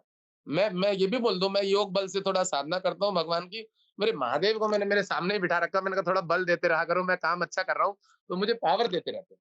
यहाँ भाई तू अच्छे वे में चल रहा है, इसलिए वो योग बल लेता रहता हूँ, समझ रहे हैं? तो ये देवी शक्ति कह सकते हैं कि भगवान का प्रभाव, देवताओं। अब मैं एक छोटी सी बात बता दूं, 9-10 वर्ष से जब से थोड़ा सा बोध हुआ था, मैं घर में एक ही बात बोलता था कि मेरे मम्मी पापा नहीं है, मर गए मेरे लिए। आसपास में रिश्तेदारों में भी ये बात चलती थी मेरे मुंह से। तो कहते हैं राजन ऐसे क्यों बोलता है यार, है तो तेरे मम्मी पापा। तो मुझे ज्ञान हो गया था अंदर से, अंदरूनी ज्ञान। तो ये भी बोल सकते हैं, अब छोटी सी उम्र में 9-10 वर्ष में मैंने कोई किताब नहीं पढ़ी, कोई, मैं कह सकता हूँ मेरा पिछले जन्मों के कर्म ऐसे थे कि मैं साधु संतों में ये सब पहले ले चुका हूँ। और वही ज्ञान उम्र के हिसाब से और लोगों के साथ मिलकर जागरूक हो जाता सर। एक जन्म का नहीं होता, कई कई जन्मों के ज्ञान होते हमारे। हमारे शास्त्र में लिखा हुआ है कि जीवन इतना सही है, भव संग खलु पांत संगम। एक लहर उठी और ऐसे चली गई समुद्र में, इतना सही जीवन है। हम तो 100 वर्ष की आयु सोचते हैं, 100 वर्ष से, अरे नहीं, तेरे साथ क्या घटना है, कब कब घट जाए पता भी नहीं लगने का, मिनट भी नहीं लगते। जीवन के बारे में बोला गया है कि भव संग खलु पांत संगम। शंकराचार्य जी का कथन है कि 2 यात्री एक जगह मिले, रिश्तेदारी, माँ बाप बेटे, और बस उसका स्थान यहीं तक था, अपना गंतव्य, वो बनारस में उतर गया और वो चला गया इलाहाबाद। इतना सही है कि एक बनारस में उतर गया बस में से और एक इलाहाबाद चला गया, ये इतना जीवन है। लोग जीवन को बहुत टेंशन ले लेते हैं, 100 वर्ष में क्या करूंगा नहीं करूंगा, मुक्ति मिलेगी नहीं मिलेगी। अबे जीते जी तो टेंशन लेके बैठा, मुक्ति मिलेगी कहाँ से? मुक्ति उसको मिलती है जो जीते जी मोक्ष को प्राप्त हो चुका हो। जो ये प्रश्न ही भूल जाए कि मोक्ष होता क्या है, उसके अंदर ये भ्रांति थोड़ी रहेगी कि मैं मोक्ष प्राप्त करूंगा। इसका मतलब ही तो बंधन में बंधा हुआ है अभी भी। जो चीज मैं प्राप्त कर लूँ तो मेरे अंदर खुद ही दिख जाएगी कि यार ये तो है, हो गया है, ये तो हो चुका है। जैसे मान लीजिए, जैसे जो अघोरी होते हैं वो तो मांसाहार भी करते हैं, इंसान खा जाते हैं, सुना है। सर ये साधना होती है अघोरियों के लिए, कुछ दिन का नियम होता है, वो सब समय नहीं करते। ये मैं आपको पहले ही क्लियर कर दूं। अघोरियों के लिए कुछ टाइम होता है, 6 मास चतुर्मास, जिसमें उसको मांस खाना पड़ता है। अघोरी सिद्धि प्राप्त करके समाज की सेवा करने के लिए किसी मठ और मंदिर पे बैठता है। अघोरी शमशान में ही नहीं रहता है, वो किसी मठ और मंदिर में किसी धुनी पे चेताता है। उस वो साधना के समय का नियम कि उसको मांस खाना पड़ता है। क्यों? पता है कि उसे नाली के पानी में और मांस में और सोने चांदी में अंतर ना दिखे। ये साधना का असली वो है कि उसका भेदभाव सब चीजों से समान हो जाए, इसलिए उसे मांस भी खाना पड़ता है। उसे नाली का पानी देते हैं पीने के लिए, नाली का, तो वो इसको भी पी लेता है। तो वो अघोरी है, वो भगवान शिव के समान होने की उस पे चल रहा है। किस पे चल रहा है आप समझ रहे हो? उस रास्ते पे चल रहा है। भगवान शिव ने विष पिया था। क्यों पिया था विष? विष तो बहुत मैला होता है, गंदा होता है और उसको कोई झेल भी नहीं पाता है। तो वो आप शिव की साधना करोगे और शिव जैसे बनने के लिए उसके जैसे कर्म नहीं करोगे तो कैसे बन पाओगे? मैं साधु बनाऊं सन्यासी तो मैं भगवा पहन के बैठा हूं ना सर। तो ये मतलब ये ऐसा कोई नियम क्या कहते हैं उसको, नागा सन्यासियों में भी होता है क्या? नहीं सर, ऐसा कोई नियम नहीं, ना वो ऐसा। उनका अलग अलग है। हाँ, वो अघोर साधना है। साधना एक लिमिटेड पीरियड के लिए होती है। जैसे जैसे काली चौदस होती है रात, दीपावली की छोटी रात, तंत्र सिद्धियों को सिद्ध करने का, मंत्रों को सिद्ध करने की रात्रि होती है। रात्रि में बहुत हवन होते हैं 12 बजे के बाद अमावस्या के दिन। क्यों होते हैं? वो रात्रि ही ऐसी है कि उस दिन लोग जो भी साधना मंत्र, बुखार झाड़ने का आपने देखा होगा, किसी किसी मंदिरों में जाते हैं तो लोग झाड़न से वो झाड़ देते हैं हनुमान जी से, ये वो। क्यों? वो उस मंत्र को जिसको उन्होंने कर रखा उस दिन रात्रि में उसको सिद्ध कर लेते हैं। सिद्ध करेंगे तभी तो पावर में आएगा। और वो नक्षत्र ऐसा है, उस दिन अमावस्या ऐसी है, तिथि ऐसी है कि उसका योग बल बहुत जाता है। काली चौदस होती है, माँ काली प्रबल होती है उस समय, भोजन करने के लिए आती है, तो लोग उसको यज्ञ के माध्यम से उस दिन सब खिलाते हैं। तो ये जो तंत्र साधना है ये वशीकरण नहीं है, तंत्र साधना और वशीकरण अलग अलग। तंत्र साधना तो बहुत अच्छी चीज है सर। तंत्र साधना पता है क्या है? कि अपने जन्म जन्मांतरों को, सब दुखों को, कलहों को मतलब काट देना, खत्म करना। तंत्र साधना लोगों का उपकार करने के लिए है। बगलामुखी जी जैसे बहुत वो है, मतलब बदनाम हो चुके हैं इस समय बगलामुखी जी। अपने कोर्ट कचहरी के लफड़े झगड़े, जेल से बाहर आने के लिए इन चीजों पे यूज किया जाता है। ऐसा नहीं है। जब चाइना के साथ युद्ध चल रहा था ना हमारे भारत का 1962 में, तब हमारे बड़े-बड़े जो संत थे, उन्होंने बगलामुखी का जाप किया था भारत देश के लिए, कि वो देवी प्रबल अपने देश की रक्षा करे, देश का सम्मान करे। जब मैं किताबें पढ़ी है उसमें सुर्गा सप्तशती में लिखा हुआ है, उसको संपुटित पाठ कहते हैं। आपको भी पता होगा कि माँ दुर्गा का एक श्लोक पढ़ा जाएगा, एक बगलामुखी का श्लोक पढ़ा जाएगा। दुर्गा सप्तशती का ओम जयंती मंगला काली भद्रकाली कपालिनी ये पढ़ा जाएगा। दुर्गा क्षमा शिवा दात्री स्वाहा सदा नमोस्तुते। उसके बाद आपका ओम ह्रीम श्रीम बगलामुखी सर्व दुष्टानम वाचम मुखम पदम स्तंभ जीवम के लिए बुद्धि विनाशा ह्लीम ओम स्वाहा। और इसमें संकल्प लिया जाता है, जो सामने वाला व्यक्ति है, चाइना है, हमारे देश पे हमला कर रहा है, गलत तरीके से कर रहा है, जो 2 नंबर का काम कर रहा है, चाहे वो हमारा ही देश क्यों ना हो, उसका खराब करे माँ, उसकी बुद्धि भ्रष्ट कर दे। वह अपने से अपने बुद्धि भ्रष्ट होके खराब हो जाए। ये साधना का ये है। लोग इसको किसी भी जगह पे बगलामुखी जाप करवा रहे, जेल से छूटने के लिए जाप करवा रहे, अपने शत्रु सामने खड़ा है, वो झूठ बोल दे वहां पे जज के सामने, उसके लिए जाप करा रहे। कुछ नहीं होता, पैसे लग जाते हैं लोगों के, लाख-लाख, 2-2 लाख-लाख रुपए। फिर कहते हैं हमें टू लूट लिया तंत्र मंत्र वालों ने। मैं कहता हूँ भैया अच्छा किया तेरे को लूट लिया, तो जा यहाँ से, मेरे पे इतना टाइम नहीं है, तेरे से बात करूंगा, भाग यहाँ से। सार्थक चर्चा और जो तर्क है उसके साथ चर्चा करते हैं, तो ये काफी अच्छा है सबके लिए। तो इस पॉडकास्ट को देखने के लिए बहुत बहुत शुक्रिया आप सभी का। ये जो पॉडकास्ट था ये, इसमें महेंद्र राजूदास जी थे। आप इसको शेयर करिए, कमेंट करिए, क्या सोचते हैं इसके बारे में ज़रूर बताइए। कुछ अच्छा सोचते हैं, कुछ बुरा सोचते हैं, सब लिखिए। मैं विवेक हूँ। ऐसे आने वाले दिनों में अलग अलग टॉपिक्स पे जो लोग ऑथेंटिक हैं उनके पॉडकास्ट आपको हमारे पॉडकास्ट चैनल पे, इस यूट्यूब चैनल पे खबरों के सिवा देखने को मिलेंगे। धन्यवाद।